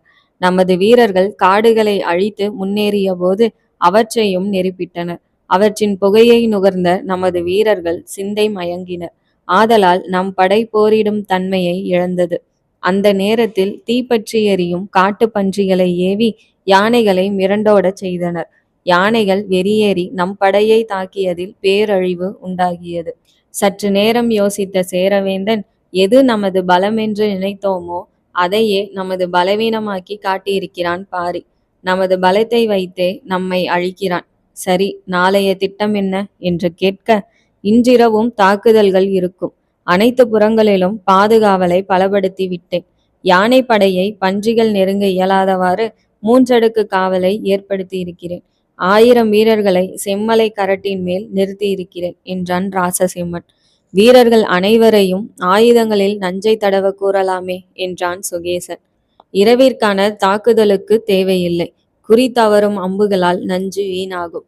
நாளைய போரில் பயன்படுத்தலாம் என்றான் ராசசிம்மன். பாரி போர்க்களத்திற்கு வந்தானா என கேட்டான் சேரவேந்தன். அவன் நம்மை விட்டு விலகுவதும் இல்லை, நெருங்குவதும் இல்லை. மாயன்மலை மீது நின்று நமது படைகள் நுழைவதை கவனித்தான். செம்மலை மீதும் நின்று தாக்குதலை வழிநடத்தினான். நம்மை சுற்றியேதான் இருக்கிறான் என்றான் ராசசிம்மன். பாரி ஈட்டி எறிந்து யானையை வீழ்த்தியதை ராசசிம்மன் சொல்லாமல் தவிர்க்க கடம்பனும் அமைதியாய் இருந்தான். ராசசிம்மன் சொன்னதை கேட்டு அதிர்ந்த சேரவேந்தன், நம்மை முழுவதும் அழிக்க முடியாமல் அவன் திணறும் போது படையை நகர்த்தி சென்று நீங்கள் ஏன் அவனை அழிக்க முயலவில்லை என்றான். அவன் நினைத்திருந்தால் சேரப்படை மீது மிக பெரிய சேதத்தை மாயன்மலையின் முன்பாக நிகழ்த்தியிருப்பான். அவன் குதிரைகளுக்காக மனிதர்களை விட்டு வைத்திருக்கிறான். இம்முறை அனைவரும் அதிர்ந்து போக ராசசிம்மன் தொடர்ந்தான். நமது குதிரைப்படையை கண்ட தருணத்தில் நாம் எதிர்பார்த்தது போல் பாரி திகைப்படையவில்லை, மகிழ்வடைந்திருக்கிறான். அவற்றை முழுவதும் கைப்பற்ற எண்ணி இருக்கிறான். உடனடியாக முத்திரமலை புலிகரட்டின் மேலிருந்த பரம்பினரை பின்வாங்குமாறு உத்தரவிட்டிருக்கிறான். அதனால்தான் மலைகளின் மேலிருந்து நமது படையின் மேல் தாக்குதல் ஏதும் நிகழவில்லை. மாயன் மலை அருகினில் நமது குதிரைப்படையை தாக்கி அவர்களை உள்ளிழுத்து அழித்திருக்கிறான். வாட்படை விற்படை வீரர்களுடன் பருதியும் அவன் பொறியில் சிக்கி உயிரிழந்திருக்கிறார்கள். மொத்தத்தில் பாரி இன்னும் போரையே துவங்கவில்லை என்றதும் அனைவரும் திகைத்து போய் அமர்ந்திருந்தனர். சிறிது நேரத்திற்கு பின்னர், இரவு என்ன மாதிரியான தாக்குதலை எதிர்பார்க்கிறாய் என்றான் சேரவேந்தன். இதுவரை நடந்த தாக்குதல்கள் அனைத்துமே புரியாதவாறு உள்ளது. பரம்பு இயற்கையை ஆயுதமாய் தரித்து நிற்கிறது. எனவே இரவு தற்காத்து போர் புரிவோம். காடுகளுக்குள் நுழைந்து தாக்கினால் நமக்கே சேதம் ஏற்படும். நாளை பார்த்து கொள்ளலாம். பரம்பிடம் இருக்கும் இத்தகைய ஆற்றலை பற்றி நமக்கு ஏன் இதற்கு முன் தெரியவில்லை என்றான் சேரவேந்தன் சீற்றத்துடன். ஏனெனில் இதுவரை பரம்புடன் போரிட்ட எந்த வீரனும் பரம்பை விட்டு உயிருடன் வெளியேறியதில்லை என்றான் ராசசிம்மன் இறுகிய முகத்துடன். கூடாரத்தினுள் இருந்த தீப்பந்தம் கொழுந்துவிட்டு எரிந்தது. கருமலையின் அடிவாரத்தில் பாரியுடன் அனைவரும் அமர்ந்திருக்க சுற்றிலும் தீப்பந்தங்கள் எரிந்து கொண்டிருந்தன. நம்மை சுற்றி காவல் வீரர்களை நிறுத்தியாகிவிட்டதா என்று கேட்டான் பாரி. அனைத்து புறங்களிலும் மரத்தின் மேல் அமர்ந்திருக்கிறார்கள். இரவு உணவுக்கு பின்னர் மாறிக்கொள்வர். சேரப்படையின் நிலைகள் தெரிந்துவிட்டதா? ஒரு சிறிய குச்சியை எடுத்த முடியன் சேரப்படையை மண்ணில் வரைய துவங்கினான். இறுதியாக செம்மலையில் இருந்து காடுகளினூடே மாயன்மலை வரையில் படைகள் தங்கியிருக்கின்றன. காடைக்குடி வீரன் கூறுவதை கருத்தில் கொண்டால் யானைப்படையை நெருங்க இயலாது என்றான். பாரி முடியனை நோக்கி, இரவில் நம் தாக்குதலை சேரன் எதிர்பார்ப்பான். 100 வீரர்களை மட்டும் அழைத்துக்கொள். மற்ற அனைவரும் ஓய்வெடுக்கட்டும். சோழகர்களிடமிருந்து மீதமிருக்கும் பன்றிகளை வாங்கிக்கொள். அவற்றின் சத்தம் வீரர்களின் தூக்கத்தை கெடுத்துவிடும். இடையாமத்தின் முதல் சாமத்தில் வெவ்வேறு திசைகளில் இருந்து 2-3 முறை தாக்குங்கள். இடையாமம் முடிகையில் கூடலன் அடுத்த 100 வீரர்களுடன் வந்து சேர்வான். நீங்கள் திரும்பி வந்து ஓய்விடுங்கள். ஏதாவது ஒரு திசையில் ஊடுருவி தாக்கட்டுமா என்று கேட்டான் கூடலன். தாக்குதலின் நோக்கம் அவர்களின் உறக்கத்தை கெடுக்கவே, சேதத்தை ஏற்படுத்தும் நோக்கமில்லை என்பதால் உள்ளே நுழைய வேண்டியதில்லை. குதிரைகள் இருக்கும் இடத்தில் தாக்க வேண்டாம். கேள் என்று இளங்கீரன் மெதுவாக நிலவனிடம் கூற, நாங்களும் செல்லட்டுமா என்றான் நிலவன் குரலில் மென்மையை குழைத்து. இன்றிரவு போர் நடைபெறாது நிலவா. நீங்கள் சென்று பயனில்லை. இங்கே பார் என்ற நிலவன் அவன் கொண்டு வந்திருந்த மூட்டையை பிரிக்க, அதனுள்ளே கைவிடும் ஆயுதங்களான எக்கம், அயில், ஆலம், வளரி, வட்டுக்கத்தி என்று அனைத்தும் இருந்தன. நமது படைக்கு தேவையான அனைத்து ஆயுதங்களையும் இவன் ஒருவனே வைத்திருக்கிறான் என்று வாரியன் வெடித்து சிரிக்க, அனைவரும் வாய்விட்டு சிரித்தனர். அனைத்தையும் எடுத்துக்கொள், நாளை தேவைப்படலாம் என்றான் பாரி சிரிப்பினோடு. ஆம்பல் இலைகளில் இரவு உணவு வர அனைவரும் பேசிக்கொண்டே உணவருந்தினர். இரவின் முதல் சாமம் துவங்குகையில் முடியன் ஆயத்தமாக அவனுடன் சற்று தொலைவு நடந்து சென்ற பாரி தாக்குதலின் போது பல்வேறு சாத்திய கூறுகளையும் அவற்றை பயன்படுத்தும் வழிவகைகளையும் கூற துவங்கினான். மலை உச்சியில் மாறும் பருவநிலைகளைப் போல ஒரு திட்டத்தில் ஏற்படக்கூடிய மாற்றங்களையும் எதிர்வினைகளையும் வெவ்வேறு வடிவங்களில் வடித்து காண்பித்தான். நிகழ்வுகளை காண இரவு காத்து கிடந்தது. இரவின் கார் இருளில் சேரப்படை செம்மலையிலிருந்து மாயன்மலை வரை விரிந்து பரவியிருக்க, பரம்பின் வீரர்கள் காடுகளுக்குள் இரவின் கொடிகளாக படர்ந்து கொண்டிருந்தனர். சமவெளியின் இருபுறமும் இருந்த காடுகளை விட்டு விலகி சேர வீரர்கள் கூடாரங்களை பாதுகாப்புடன் அமைத்திருந்தனர். சமவெளியை சுற்றிலும் தீப்பந்தங்கள் கண்விழித்திருக்க, அவற்றை விட்டு விலகி வீரர்கள் காவல் இருந்தனர். மற்றவர்கள் வெட்ட வெளியில் வானை போர்வையாக போர்த்தி உறங்க முயன்றனர். சேரப்படைக்கு காவலாக சுகேசன் மாயன் மலை அருகிலும், கடம்பன் செம்மலைக்கு அருகிலும், ராசசிம்மன் இருவருக்கும் நடுவிலும் ஏற்படுத்தப்பட்டிருந்த கூடாரங்களிலும் தங்கியிருந்தனர். ராசசிம்மனின் கூடாரத்தின் அருகே சேரவேந்தனின் பெரிய கூடாரமும் அதை சுற்றி காக்கும் வீரர்களின் கூடாரங்களும் இருந்தன. கூடாரத்திற்கு வெளியில் இருந்த ஆசனத்தில் அமர்ந்தபடி ஓய்வெடுத்து கொண்டிருந்தான் ராசசிம்மன். கடம்பனும் அவன் நண்பர்களும் செம்மலை அடிவாரத்தில் எரியும் நெருப்பை சுற்றி அமர்ந்திருந்தனர். காய்ந்த விறகுகள் செந்நிறத்தில் கனன்று கொண்டிருக்க, ராசசிம்மன் சேரவேந்தனிடம் கூறியவற்றை கடம்பன் கூறி முடித்தான். பரம்பு இதுவரை போர் புரிய துவங்கவே இல்லை என்பதை கேட்ட அனைவரும் அதிர்ந்து போய் அமர்ந்திருந்தனர். குதிரைகளை கைப்பற்ற நம்மிடம் விளையாடி கொண்டிருக்கிறான் பாரி. நான் ஏற்கனவே கூறியது போல் பாரியின் மதியூகத்திற்கு முன் இந்த படையால் மட்டுமல்ல, எந்த படையாலும் தாக்குப்பிடிக்க இயலாது. அதுவும் பரம்பின் வலிமை என்னவென்றே அறியாமல் குருடர்களாய் முன்னேறி கொண்டிருக்கிறோம். வெல்ல முடியா போரை வெல்லும் இருமாப்பில் நிகழ்த்தி கொண்டிருக்கிறோம் என்றான் கடம்பன். செந்நிற நெருப்பின் துளிகள் கரும்புகையுடன் காற்றில் மேலேற, பரம்பின் விற்படை நம்மை தாக்காமல் மற்ற சேர வீரர்களை தாக்கி போர் புரிந்ததை கவனித்தாயா என்றான் கடம்பன். ஆம், நம்மை எப்படி கண்டறிந்தார்கள் என்றான் அதியன். நாம் அறுவர் என்று முடியனிடம் கூறினேன். நான் தளபதி என்பதை பாரி அறிவான். எனவே குதிரையில் பயணிப்பேன் என்பதை உணர்ந்திருப்பான். மனதை மாற்றிக்கொள்ள முடிந்த நம்மால் தோற்றத்தை மாற்ற இயலாததும் காரணம். நம்மை தாக்கக்கூடாதென்று அனைவருக்கும் உத்தரவிட்டிருப்பான். அதியனால் நம்ப முடியவில்லை. போர்க்களத்தின் நடுவே அறுவரும் குதிரையில் வீற்றிருக்க, அவர்களை தவிர்த்து நாற்புறமும் பரம்பின் அம்புகள் சீறி பாய்ந்ததை கண்டபின் நம்பாமல் இருக்கவும் இயலவில்லை. அனைவரும் பேச தோன்றாமல் அமைதியாக அமர்ந்திருந்தனர். என்ன செய்யலாம் இப்போது என்றான் கோடன் என்றொரு மற்றொரு நண்பன். முடிவெடுத்த பின்னர் மாற்றம் வேண்டாம். எது நடந்தாலும் நம் பணியை செய்வோம் என்றான் கடம்பன். செம்மலை சமவெளியின் இடதுபுறத்தில் கூகை ஒன்று அலற, திடீரென்று காடுகளில் இருந்து ஏராளமான நெருப்பு அம்புகள் சேரப்படையை நோக்கி சரமாரியாக சீறி பாய துவங்கின. சமவெளியின் மறுபுறத்தில் நெருப்பு மழை பெய்வது போலிருக்க, பாரி இரவு ஆட்டத்தை துவங்கிவிட்டான். மீளா இரவில் மீளப்போவது யாரென அவன் ஒருவனே அறிவான் என்றான் கடம்பன். அமைதியால் நெய்யப்பட்டிருந்த இரவின் இருளாடையை கிழித்து திடீரென பரம்பின் நெருப்பு அம்புகள் மலைச்சரிவாய் கீழிறங்க, செம்மலை சமவெளியில் உறங்கிக் கொண்டிருந்த சேர வீரர்கள் பதைத்து எழுந்தனர். எரியும் நெருப்பாடைகள் வீரர்களை வெளிச்சம் போட்டு காட்ட, இருளை நுனியிலேந்தி மறைந்து வந்தன நெருப்பிடப்படாத பரம்பின் அம்புகள். காற்று கிழியும் ஓசையை வீரர்களின் அலறும் குரல்கள் முடித்து வைத்தன. இரவு மெய் சிலிர்த்தது. சேர வீரர்கள் பரம்பின் பகழி அம்புகளால் விழத் துவங்க, கூடாரத்திற்கு வெளியே ஓய்வெடுத்து கொண்டிருந்த ராசசிம்மன் ஆசனத்தில் இருந்து துள்ளி எழுந்தான். அருகில் கட்டப்பட்டிருந்த குதிரையில் பாய்ந்தேறி தாக்குதல் நிகழும் இடத்தை நோக்கி விரைந்தான். சேர வீரர்கள் தாக்குதலை எதிர்கொள்ள தயாராகினர். பரம்பு வீரர்கள் பெரும் தாக்குதலை தொடுக்கப் போவது போல் கூச்சலிட்டும் மரக்கிளைகளை உடைத்தும் ஆரவாரத்தை ஏற்படுத்த விடலை பருவத்து வீரர்கள் மனம் கலங்கினர்.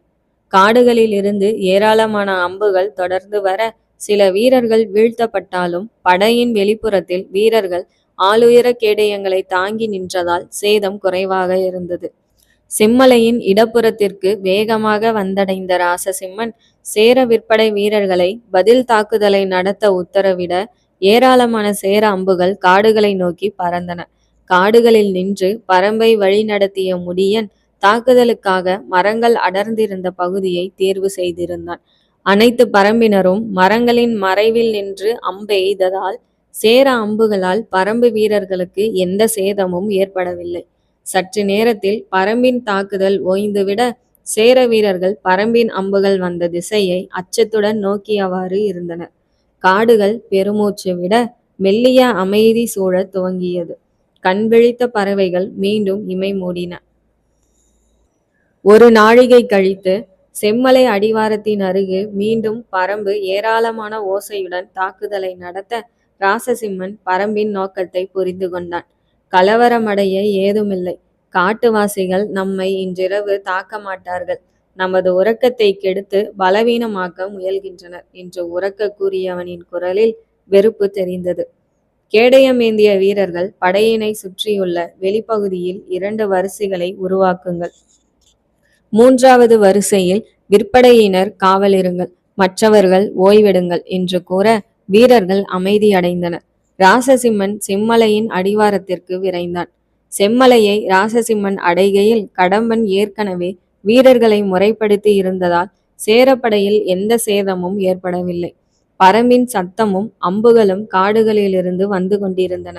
இரவு முழுதும் இது போன்ற பரம்பின் வெற்று தாக்குதல்கள் தொடரும். நம்மை உறங்க விடாமல் செய்வதே பரம்பின் நோக்கம் என்று கடம்பனிடமும் வீரர்களிடமும் கூறிய ராசசிம்மன் அனைத்து வீரர்களையும் அமைதிப்படுத்தி ஓய்வெடுக்க அனுப்பினார். கடம்பனுக்கு புரிந்தது. சேரப்படையின் எண்ணிக்கை, படை வகைகள், ஆற்றல், உள வலிமை ஆகிய அனைத்தையும் பாகம் பாகமாய் பிரித்து கொண்டிருக்கிறான் பாரியன. அனைத்தும் நொறுங்கும் நிலையில் இடியென இறங்குவான். அப்போது அவனை எதிர்த்து நிற்க மனிதர்களால் இயலாது. ஒரு மனிதனின் பலத்தை அவனுடைய பகையை பொறுத்து கணக்கிட இயலும். பகைவரின் பலத்தை கொண்டும் கணக்கிட முடியாதவன் பாரி. அடுத்த நாழிகையில் காடுகள் அதிரும்படியான கிரீச்சுடுதலுடன் வாளில் நெருப்பு பற்ற வைக்கப்பட்ட காட்டுப்பன்றி ஒன்று மாயன் மலை அருகே சேரர் படைக்குள் நுழைந்தது. பன்றியை தொடர்ந்து ஏராளமான நெருப்பாம்புகள் வர துவங்கின. காட்டுப்பன்றி மிக மூர்க்கத்தனமான மிருகம். யானைக்கு தந்தம் போல பன்றிக்கு கீழ்த்தாடையில் இருந்து வளரும் எயிரி என்ற 2 கோரை பற்கள் வளைந்து வெளியே நீட்டியிருக்கும். எயிரானது வாளை போல் கூர்மையாகவும் உறுதியாகவும் இருக்கும். வெறியேறி போன பன்றி நிலத்தையே குத்தி பெயர்த்தெடுக்கும் குணமுடையது. வீரனை எயிரால் முட்டி தூக்கினால் காலில் இருக்கும் எலும்புகள் நொறுங்கிவிடும். தீயின் வெம்மையில் வெறியுடன் சேரப்படையினுள் நுழைந்த பன்றி எதிர்ப்படும் வீரர்களை முட்டி தள்ளியபடி சமவெளி எங்கும் அலைய கால் எலும்புடைந்த சேர வீரர்கள் அலற துவங்கினார்கள். அம்புகளாலும் ஈட்டிகளாலும் வீழ்த்த முடியாமல் பன்றி வளைந்து வளைந்து ஓட சேர வீரர்கள் தடுமாறிய கணத்தில் ராசசிம்மன் மாயன் மலைக்கு வந்து சேர்ந்தான். காட்டுப்பன்றி படையினுள் நுழைந்து சேதத்தை விளைவிப்பதை கண்ட ராசசிம்மன் வீரனின் வில்லையும் அம்பையும் வாங்கி கொண்டு பன்றியை குதிரையில் விரட்டினான்.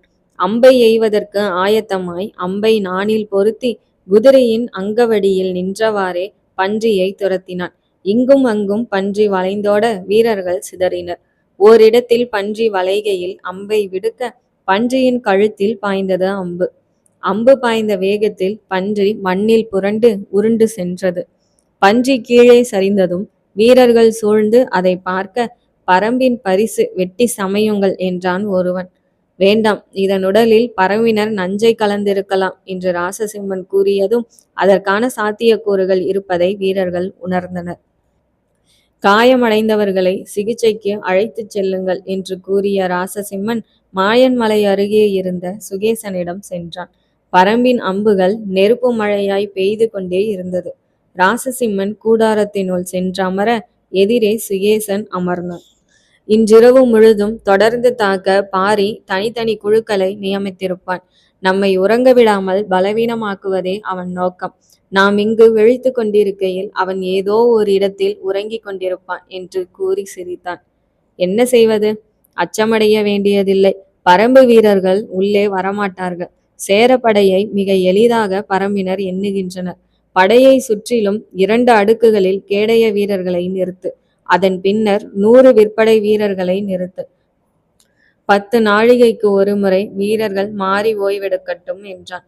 சுகேசன் தலையசைத்து விட்டு வெளியேறினான். மாயன்மலை அருகே இருந்த சேர வீரர்கள் ஓய்வெடுக்க சென்றபோது செம்மலை சமவெளியின் வலப்புறத்தில் இருந்து மற்றொரு காட்டுப்பன்றி நெருப்பிடப்படாமல் பயங்கர கிரீச்சலுடன் சேரப்படையினுள் நுழைந்தது. முன்னால் இருந்த கேடய வீரனை முட்டி தூக்கி எறிந்த காட்டுப்பன்றி படையில் நுழைந்தவுடன் இடமும் வலமும் ஓடி வீரர்களை தாக்க முயல கேடயத்தை ஏந்திய காவல் வீரர்கள் பதறி விலகினர். வீரர்களின் கவனம் திசை திரும்பிய கணத்தில் காடுகளிலிருந்து சத்தமின்றி முன்னேறியிருந்த பரம்பு வீரர்கள் காட்டுப்பன்றி நுழைந்த இடத்தில் சேரப்படையை பிளந்து உள் நுழைந்தனர். சேர வீரர்கள் கூடாரத்திற்கு உறங்க சென்றதை கவனித்த முடியன் ராசசிம்மன் உத்தியை கணிக்கும் கணத்தில் உத்தியை மாற்று என்று பாரி கூறியதை நிறைவேற்ற துவங்கினான். என்ன செய்ய வேண்டும் என்பதையும் ராசசிம்மனை நம்ப வைக்கும் முறைகளையும் பாரி கூறியிருந்தான். ராசசிம்மன் பரம்பின் உத்திக்கு ஏமாறாமல் இருந்தால் 2 இடங்களில் தாக்கி ஏமாற்றும் வழிமுறையையும் விளக்கியிருந்தான். ஒரு திட்டத்தை நிறைவேற்ற முதன்மை வழியையும் மாற்று வழியையும் தேடும் முடியனுக்கு பல வாசல்களை மனதில் உருவாக்கி ஒன்றிணைக்கும் வித்தையை கூறியிருந்தான். ராசசிம்மன் பரம்பின் உத்தியை கணித்து விட்டதாக எண்ணிவிட்டான் என்பதை முடியன் மாயன்மலை அருகே தாக்கிய போது உணர்ந்தான். பரம்பின் தாக்குதல்கள் நிகழ்கையில் சேர வீரர்கள் அமைதியாக ஓய்வெடுக்க சென்றதை கண்டவுடன் ராசசிம்மனுக்கு அதிர்ச்சி அளிக்க முடிவு செய்தார். பரம்பை எடையிட்டதாக எண்ணிய ராசசிம்மனின் சிந்தையில் வாளை சொருக முடியன் விரும்பினான். இடையாமம் முடியும் தருவாயில் இருந்ததால் தான் திரும்பி செல்லும் முன்னர் ஒரு அடையாளத்தை ஏற்படுத்த எண்ணினான். அடுத்த தாக்குதல் எங்கிருந்து வருமோ என்ற பதட்டத்தில் காவல் வீரர்கள் கண் விழித்திருக்க, சேர வீரர்கள் எய்த அம்பை முகர்ந்து நஞ்சில்லாததை உறுதி செய்து கொண்டான் முடியன். சேரப்படை அமைந்திருந்த விதத்தையும் தாக்கும் முறையையும் பரம்பினருக்கு எடுத்து கூறிவிட்டு, வீரர்களே, நாம் பேறு பெற்றவர்கள். பரம்பை நெருப்பிட்டு அழிக்க முனைந்த வீணர்களின் குருதியில் கை நனைக்கும் வாய்ப்பு பெற்றவர்கள். பரம்பில் காலூன்றிய சேரர்களின் உடல்களை பிளந்து துண்டு துண்டாக்க பகையின் மனைபுகும் முதல்வர்கள். நுழைந்த கணத்தில் விற்படையை கொன்றொழியுங்கள், மற்றவர்களை வெட்டி கூறு போடுங்கள், கொற்றவைக்கான குருதி படையலை துவக்கி வைப்போம் என்று சொல்லில் வெறியேற்றினான். ஒவ்வொரு வீரனும் ஆவேசத்துடன் நாணேற்றினான். நாடி நரம்புகளில் வெம்மை படர உள்ளம் கொதித்தான். பரம்பு சேர படையினூடே பாய்ச்சலுடன் நுழைந்தது. இன்றைய இரவு தாக்குதலுக்கு வலிமை வாய்ந்த சூலூர் வீரர்களை அழைத்துச் செல்ல பாரி கூறியிருந்தான். சூலூர் வீரர்கள் பரம்பின் ஈடு இணையற்ற வீரர்கள். மண்ணின் குணமோ அல்லது வழி வழியாய் வந்த வீரமோ, சூலூரில் பிறந்த ஒவ்வொருவனும் பரம்பரிதலை முடிக்கையில் ஒப்பற்ற வீரனாய் திரும்புவான். இதுவரை பரம்பின் உடியனாக உருவானவர்கள் அத்தனை பேரும் சூலூர்காரர்களே. எத்தகைய படையையும் கனப்பொழுதில் கண்டந்துண்டமாய் வெட்டியெறிந்து முன்னேறும் பேராற்றல் கொண்டவர்கள். பன்றியை அனுப்பிய இடத்தில் நுழைந்த சூலூர் வீரர்கள் வரிசை வரிசையாய் முன்னேறினர். முதல் வரிசையில் இருந்த சூலூர் வாட்படை வீரர்கள் முன்னேறி கேடயமேந்திய சேர வீரர்களை எட்டி உதைத்து வெட்டிய வீசியபடி பாதையை உருவாக்க, அடுத்த வரிசைகளில் இருந்த விற்படை வீரர்கள் சேரப்படையின் 3ஆம் அடுக்கில் இருந்த சேர விற்படை வீரர்களை வீழ்த்தி முன்னேறினர். சூலூர் வாழ்வீரனை குறிப்பார்த்த சேர விற்படை வீரன் அடுத்த கணத்தில் வீழ்த்தப்பட்டான். வில்லை வைத்திருந்தவன் முதல் பலியாக, வாளை ஏந்தியவன் அடுத்து பலியானான். உள்ளே நுழைந்தவுடன் பரம்பினர் அனைவரும் நீரில் ஏற்படும் சிற்றலைகளாய் விரிந்து பரவத் தொடங்க, அதற்கு முன் செல்லும் பெரிய அலையாய் சேர வீரர்கள் சிதறி ஓடினர். ஓடும்போதே வீழ்த்தப்பட்டனர். பரம்பின் அலையில் சேர வீரர்கள் மூழ்கத் துவங்கினர். பரம்பின் விற்படை இணையற்ற வீரமுடையது. மூவேந்தர்களுக்கும் நடுக்கத்தை தரக்கூடியது. அதிலும் சூலூர் விற்படை வீரர்கள் பன்மடங்கு வேகமுடையவர்கள். ஒரே நேரத்தில் 3 அம்புகளை தொடர்ச்சியாய் விடுத்தவாறு முன்னேறினர். அம்புகளை எடுத்த கணத்தில் தொடுத்தனர், தொடுத்த கணத்தில் விடுத்தனர். ஏராளமான சேர வீரர்கள் சமவெளியில் குவிந்திருந்ததால் ஒருவரின் மேல் ஒருவர் விழுந்தபடி சிதறியோட துவங்கினர். குறிப்பார்க்கவே தேவையின்றி ஒவ்வொரு சூலூர்காரனும் அம்புகளை விடுக்க, சேர வீரர்களின் கழுத்திலும் நெஞ்சிலும் அம்பு பாய பரம்பின் இரவு வேட்டை துவங்கியது. கருவிகளை ஊதி எச்சரிக்கை தர முயன்றவர்களுக்கு ஊத துவங்கிய கணத்தில் கழுத்தில் அம்பு பாய்ந்தது. கத்த முயன்றவர்களின் தலையில் அம்பு பாய்ந்தது. இயன்ற வரையில் ஓசையின்றி வீரர்களை அழிக்க கூறியிருந்தான் முடியன். பாறையை ஊடுருவக்கூடிய பகழி அம்புகளை ஒவ்வொரு பரம்பு வீரனும் காது வரை நான் இழுத்து விடுவிக்க, அம்புகள் ஒரு சேர வீரனை ஊடுருவி மற்றவனை சாய்த்தது. எண்ணில் அடங்காத அம்புகள் பறந்து கொண்டே இருக்க, சேர வீரர்களின் ஓலங்கள் கேட்க துவங்கின. அம்பரா தூணியின் அம்புகள் தீர்ந்த பிறகும் வெறியடங்காத பரம்பு வீரர்கள் சேர வீரர்களின் உடலில் இருந்து அம்புகளை பிடுங்கி மீண்டும் அம்புகளை குருதி குடிக்க அனுப்பினர். மற்றொரு புறம் சேரப்படையில் நுழைந்த பன்றி வீரர்களை முட்டி எறிந்தவாறு படையை வேதளிக்க செய்து அலைந்தது. பன்றியின் ஓசை சேரப்படையை திசை திருப்பி கொண்டிருக்க, அமைதியொலிக்க உள்நுழைந்த பரம்பினர் சேரர்களின் உடலில் அம்புகளை விதைத்து உயிரை அறுவடை செய்து கொண்டிருந்தனர். மற்றொரு புறம் சேரப்படையில் நுழைந்த பன்றி வீரர்களை முட்டியெறிந்தவாறு படையை பேதலிக்க செய்து அலைந்தது. பன்றியின் ஓசை சேரப்படையை திசை திருப்பி கொண்டிருக்க, அமைதியொலிக்க உள்நுழைந்த பரம்பினர் சேரர்களின் உடலில் அம்புகளை விதைத்து உயிரை அறுவடை செய்து கொண்டிருந்தனர்.